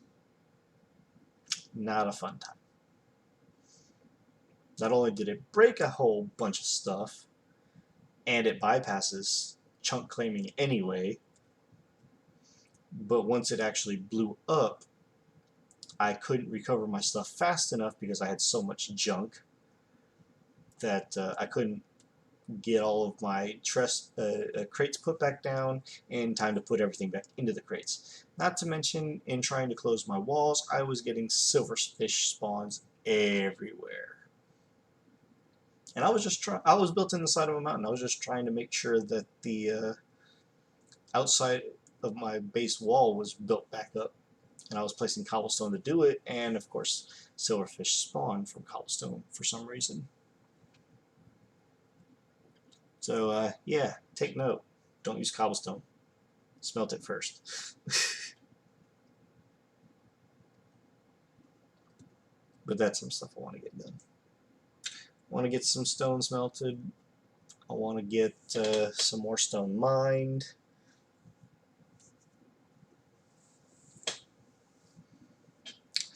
I do want to get into some simple storage network, so that way we can get a little bit of some organization going.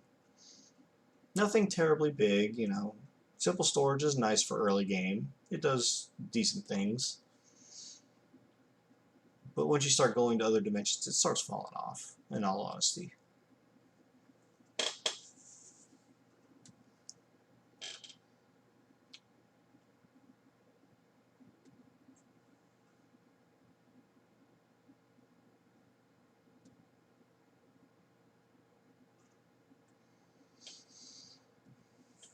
Trying to get back into this game as quick as possible. Sorry, folks, for those of you who are watching this late again.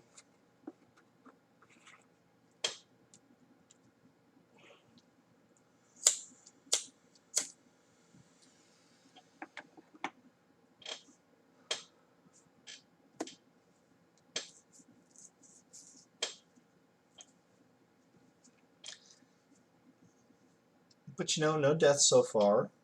Nothing terribly destructive coming my way at this point in time, so that's good. No more scarecrows, even though I need another one. But I got some tools built, got Tinker started. I'm going to see about trying to get some storage going. We got some seeds so that we can get some food started to plant. You know, we got a bucket so we can make an infinite water source somewhere. I'll probably make it in the base, you know, just to have it for now.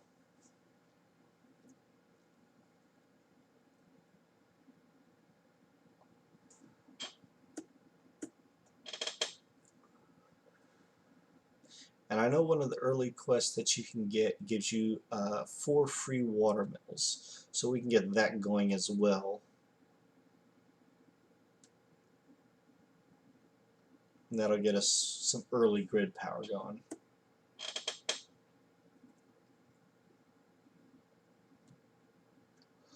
We won't need to use it for quite some time, probably, but you know, like I said, it's something to get started with, right? We want to build ourselves a redstone furnace, so that way things that do take a charge, you know, we can charge it.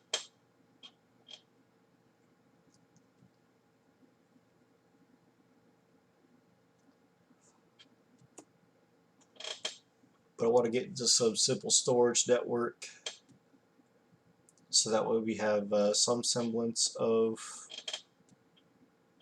you know, organization going on to some extent.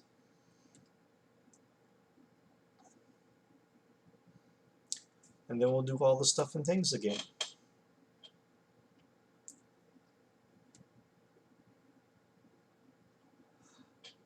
But I really need to find more iron. It's pretty easy to get into ore doubling, and I might want to do that for my iron because I'm going to need at least 3 iron blocks and 5 more iron, right? And that'll get me, you know, some early stuff.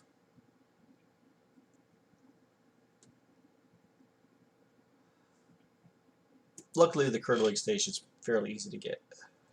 It's the glass bottle that's going to take a while.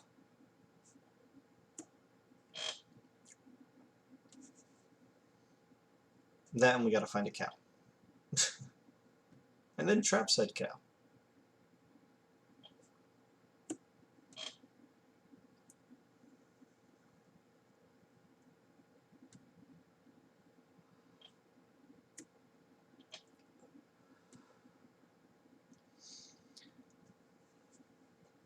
But I don't want to limit these to 1 hour long sessions, only because, you know, if it's going to keep doing this, you see how much I can get done.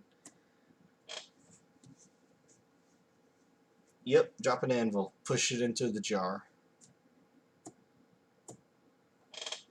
Don't even need a milk jar, we just need a regular old bottle. But once we get that, we'll have our food, and we'll have some money automation going.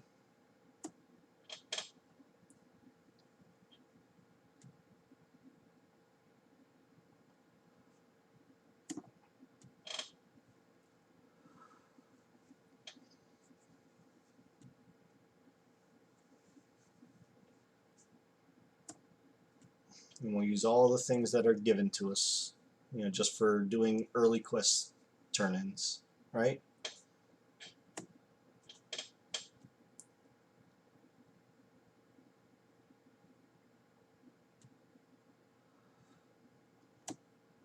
Again, folks, sorry for the fact that my computer is struggling with doing this way.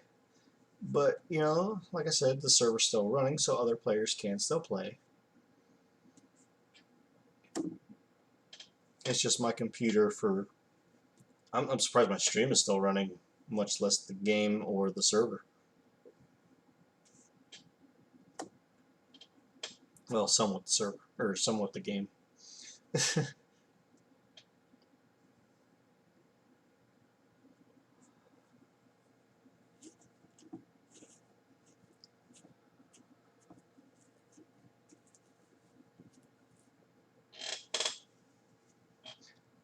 Absolutely, Derpy. Like I said, I'm not going to open it up to other people until about 10 episodes in or so that way I can get, you know, stuff set up on my end, so in case other teams or other people need help, you know, you can do that. And you can invite all your friends too. I have it set so that 30 people can be on the server at a time. The server has no problem staying running. I can't guarantee how much lag you may or may not get, but I plan to upgrade my RAM to hopefully take care of some of that issue.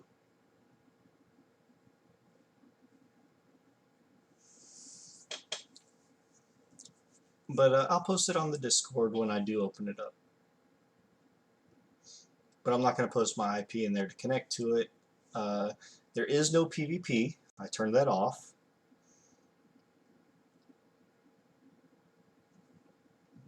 So there's not going to be any of that griefing. There is still rocket creepers, which can be annoying.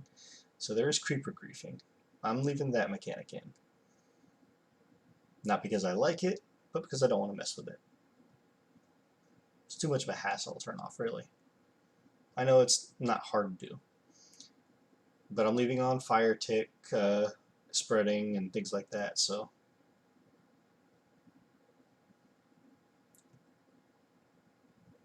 Like I said, for the most part, it's still vanilla Minecraft Eternal 1.4.4.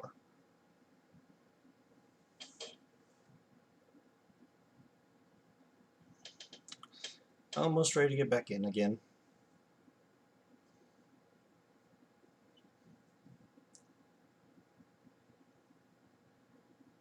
Yeah, missiles.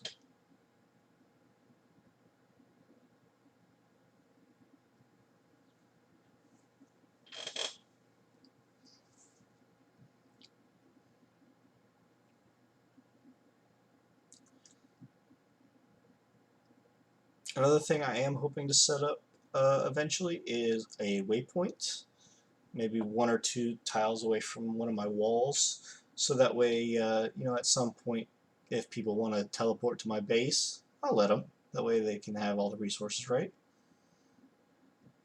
You know, when I'm not on there.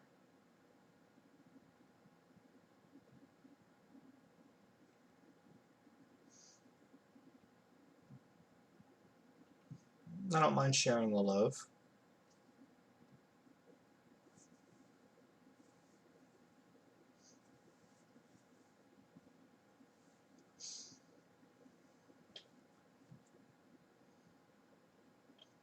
You know, if I have my AE system up and running, you know, I can allow access, limited access, things like that. So that way you can do all the things that I can, even though you're not up to that par yet.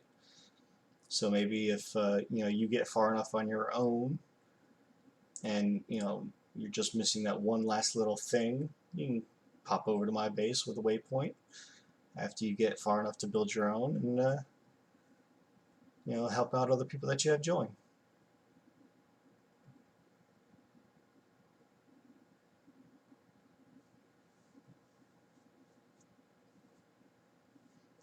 But things like all the automation, I'm going to do on camera, on stream, so that way you know, you can see how things are done.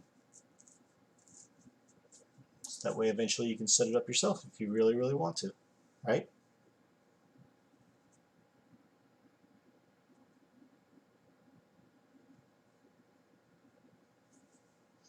Alright, we're back in. Oops, wrong button.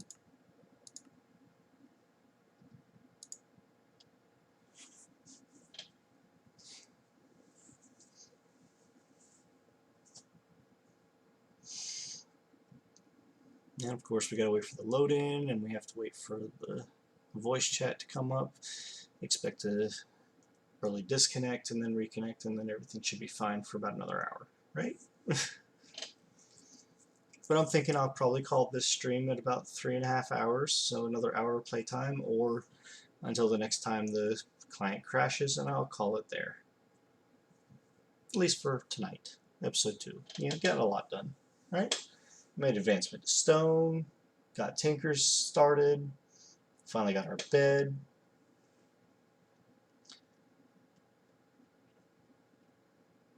All the good things.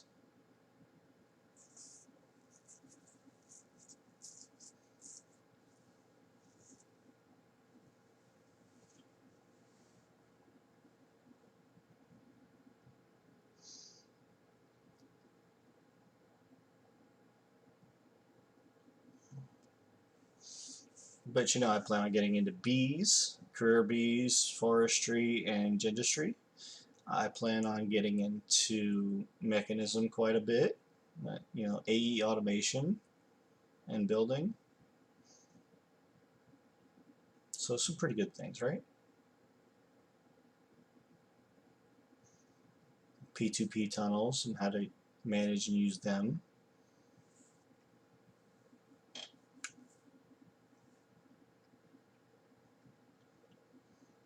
You know, all the things that I learned, right?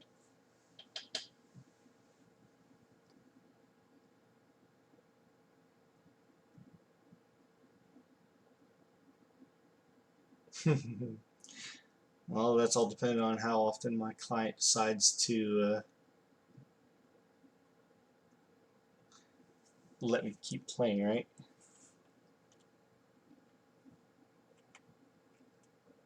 Back in, load it in. Okay. Oh, that was a little bit of a rubber band, right?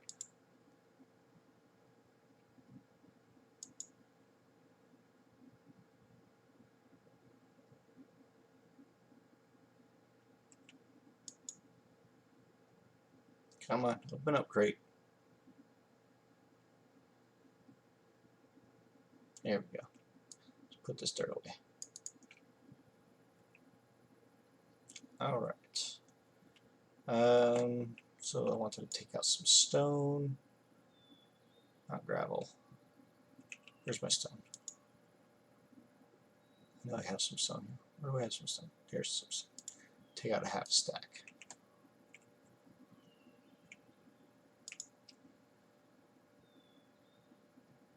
So we're going to smelt that up twice. And I forgot to take out my coal, or my charcoal.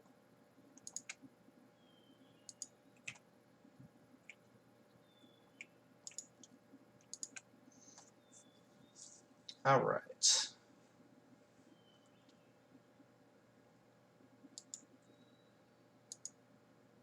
So other things that we wanted to get, jar, right?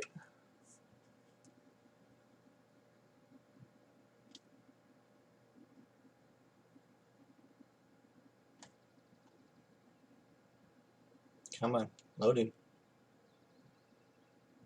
There we go. This jar.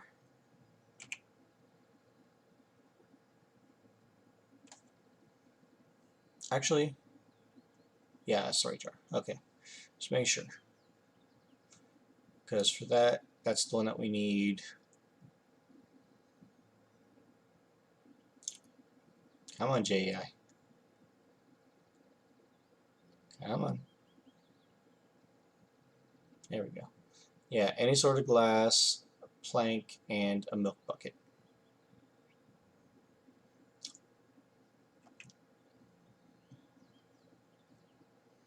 Alright, so we're getting underway again. Now I am going to keep my bucket on me right here, so in case I do come across a cow I can get that milk. We need to find some sand. Shouldn't be too hard, right? Just gotta head towards the water. Looks like we got a couple of sheep out there. We got a rocket creeper, another creeper. A couple things going on.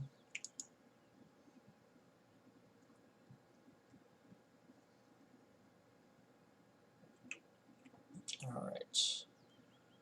So let's see, which direction do we want to head? Let's go... That's granite. No. Don't have really much in the way of sand except for over there. That's probably the closest, right? So we need to head east. Hopefully we can find some clay over that way too, or maybe in some of these little pockets of water. We can take a look there too on the way, right?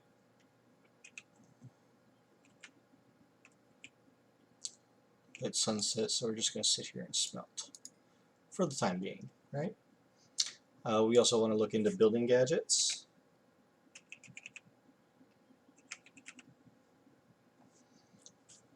Because we're going to want all the gadgets. Building gadget, exchanging gadget, copy-paste gadget. I can do without a void gadget for now.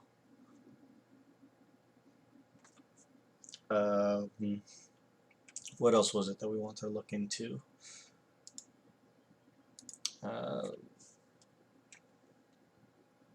Electrobobs. So we have the book and our Akashic Tome. We want to look into making our first magic wand, right? So we have a magic crystal, we can get sticks, and a golden nugget. We have that. So we can get ourselves an early magic wand, right? Plus, you know, you can buy one for 50. But why buy it when you can make it, right? Do I have the crystal? No. Does not look like it. Oh yeah, that was the other thing we wanted to get into, simple storage network, right? So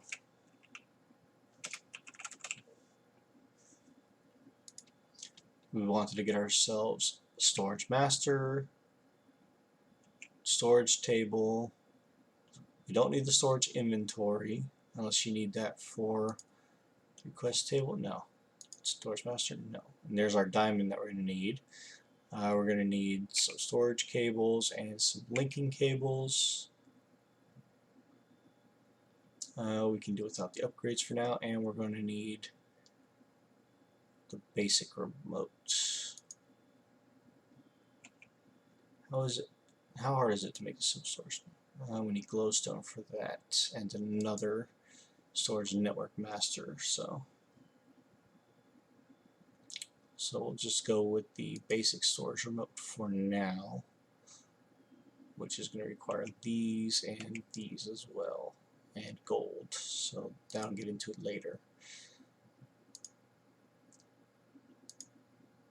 So all we really need is gold and quartz. So we'll get into that in a little bit. Okay, but all of our smooth stone is smelted up. We can leave our charcoal in there for now. But we can put our smooth stone away. So we need the jar. So yeah, we need to find some sand so we can smelt that and get some glass. And we need to find a cow so we can get milk, and then find a second cow.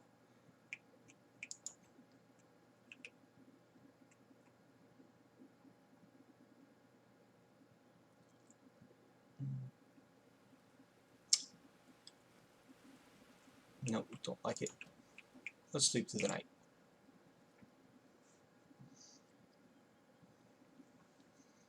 Gotta remember I can do that, right? Alright, so let's try and find ourselves a cow.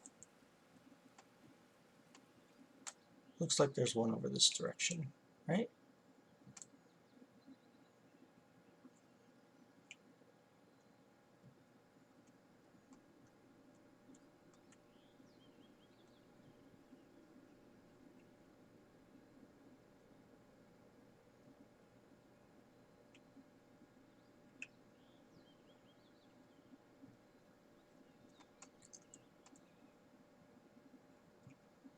Oh no, it's a skeleton. So as I was saying before about these things, right? Well, my shovel is broken, I believe. Yeah, it's definitely broken.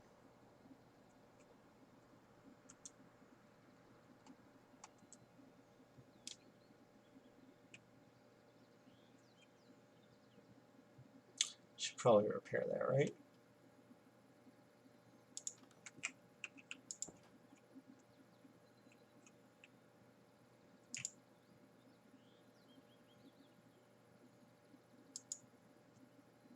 Come on, let me into my crafting station.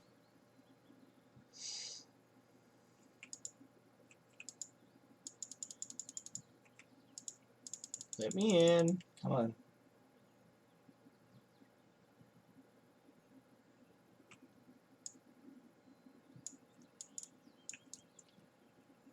Just don't let me in any of my things. Really?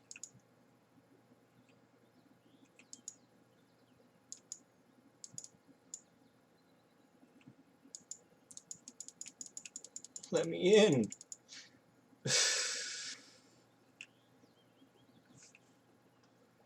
Oh, looks like we have 2 more things to claim as well. Oh, there it goes. Oh, Pete's sakes. Alright, so tool station. Actually, need the wood.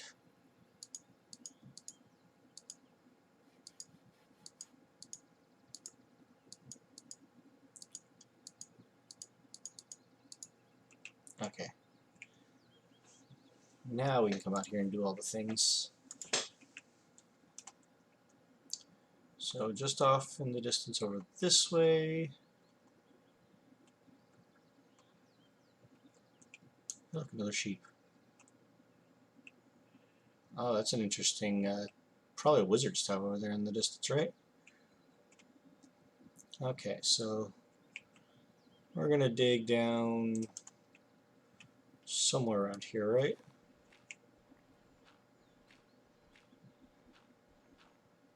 Yeah, there it is. Like I said, be careful because these can be booby-trapped.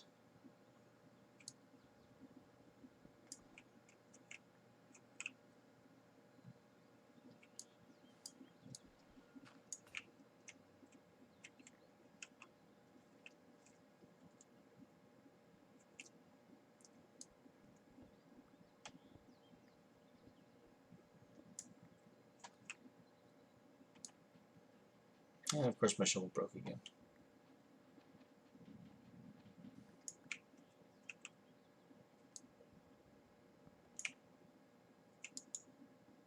Cardboard box, huh? So we'll just take that with us. And now we dig ourselves out.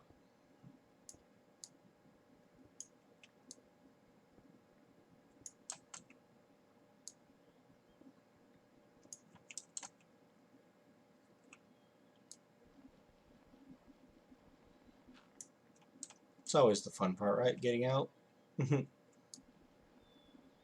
Especially with a broken tool.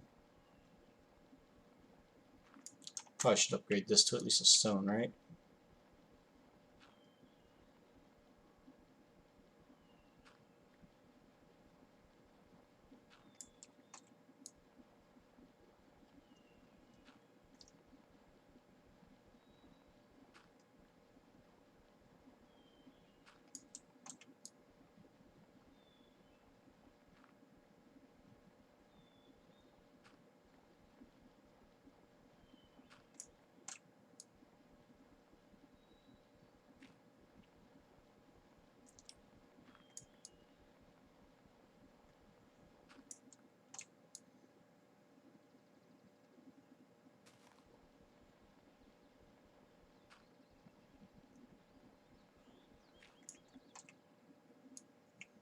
Alright, let's just get on out of here.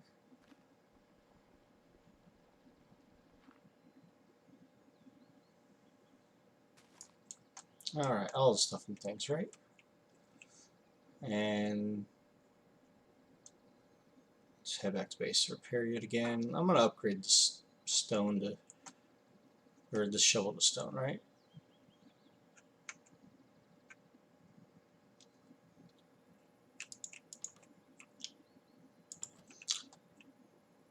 But you know what? For this, I think I will take your advice and use the sharpening kit. I got papers in here, right? Yeah. So let's see, where's the sharpening kit? Is that it? No, it's polishing kit. Sharpening kit. That one, right? Yeah.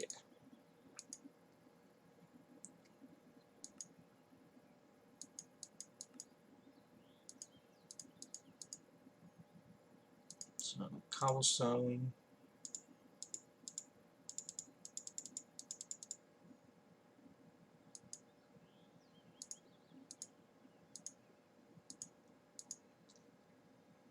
Put this in our patterns chest. Put in our tool and our sharpening kit. Oh, it has to be repaired first, I bet.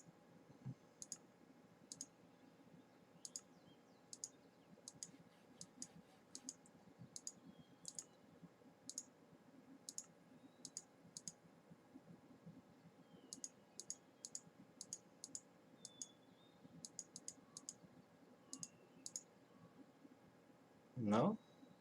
Oh wait, I need flint in it too, right? Yeah, there we go. Maybe that was the problem. So now it is fortified with stone, so it can mine stone faster. Alright.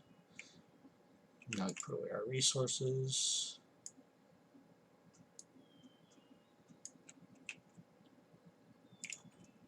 Okay.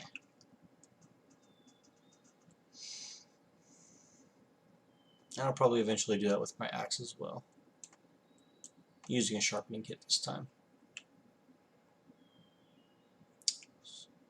So it looks like we got a snowy biome over here. And looks like we got some good sand.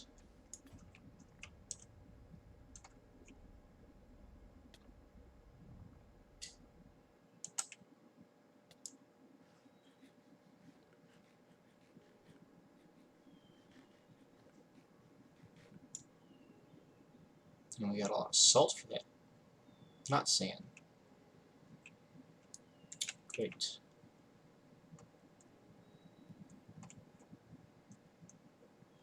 And of course we don't have silk touch, so we can't get that. However, there is more sand over here. Now we got sand.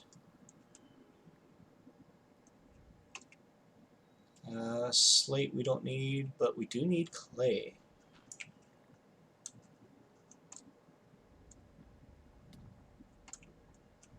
Oh, phooey.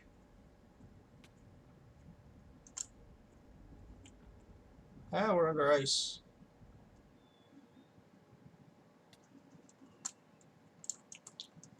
Let's harvest a couple of these berries and just get them, right?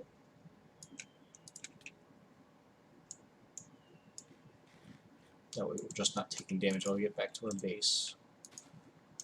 We have a little bit of food at our base, right? Of course, we can take our axe, chop down this tree, get a bunch of apples and saplings.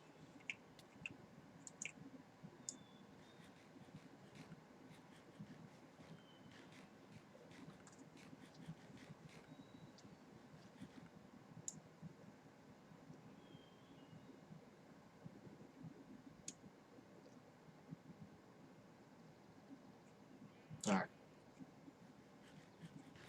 Get our saturation up. So let's grab a few more things, right?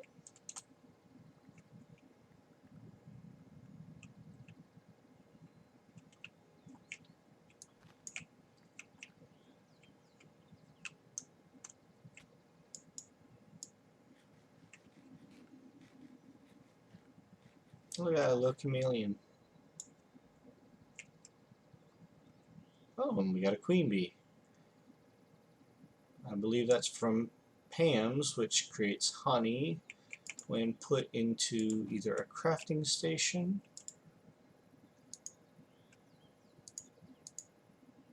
Yep, royal jelly. from Pam's. And we put all this away. Put those away and those. Keep one of those. And eat it. Walnuts. So there we go. So all the stuff's in things, right? Let's see.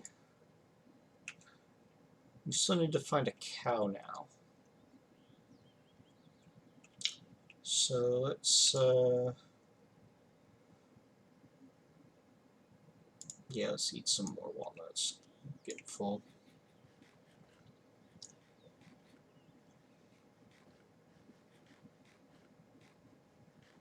Or at least more full, right? Come on. It's becoming sunset. Let me sleep.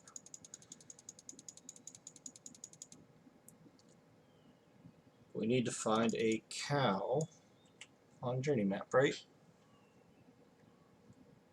So can I configure your big map to also show large icons? There we go. So we got ourselves a creeper down there. Looks like 2 sheep. That looks like a skelly. More skellies popping up. Okay, so either way we need to sleep. So yeah, now we can sleep. So while we're here, we're going to repair our stone tool again. This time we can do it with wood. Haha. How you doing on durability? And you're fully repaired. So far so good, right? Doing all the stuff and things. We need to find that cow.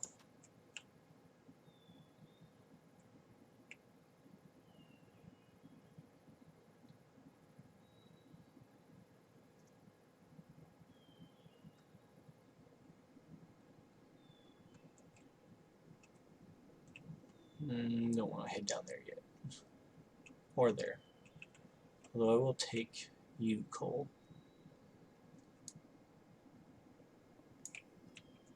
Oh, pretty big coal pocket.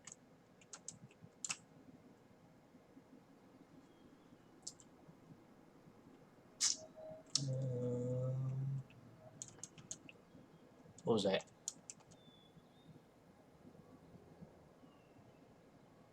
There's something around me.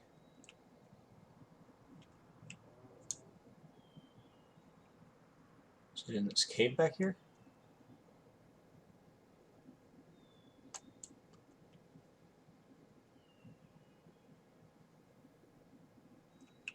I mean, there's something here somewhere.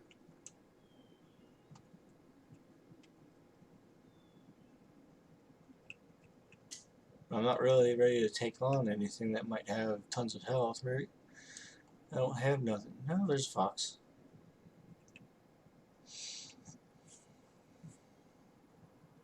Alright, so let's head off in this direction, shall we?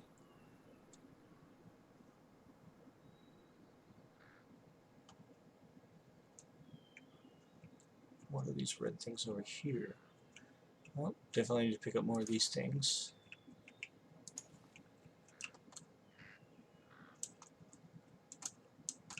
Yep, don't have a sword. Don't want to take them on yet. It's another one of those grave sites where you dig down for a treasure chest.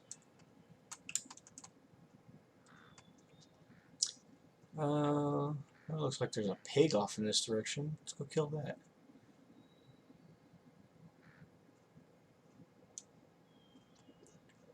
Oh, where'd the pig go? There he is.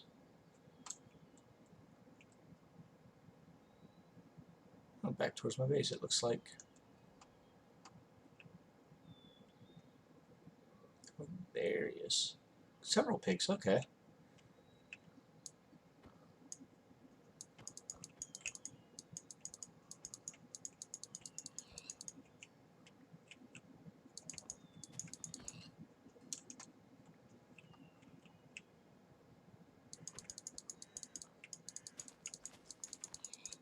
Okay.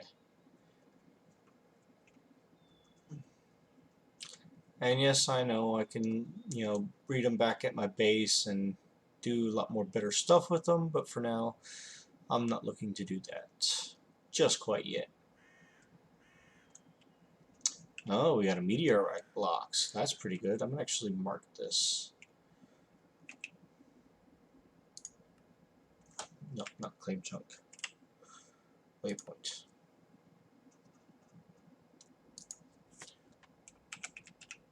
We'll come back to that when we have a better pickaxe. Save it, but turn off the location of that. It's not too far away. We're right here. Our base is over here.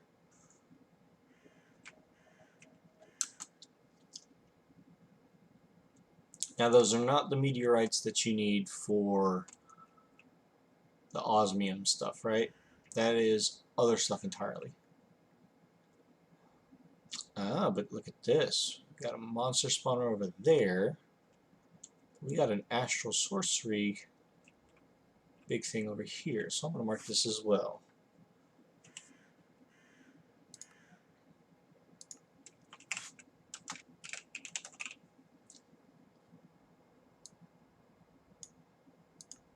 But again, you I'm going to turn off, but we will need you later, right? I don't want to go near that spawner over there. Because, again, no sword.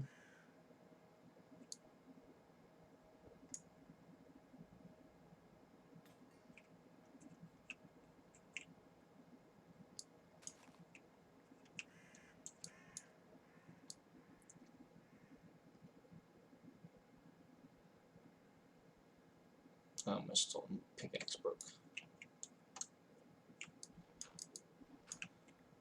So we'll just have to do this the old-fashioned way by hand, right?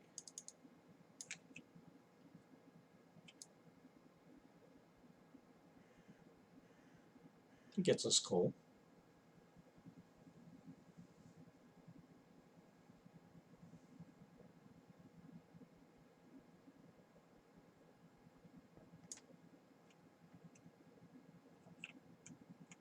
If we don't use a pickaxe, it doesn't give it to us. That's a bummer.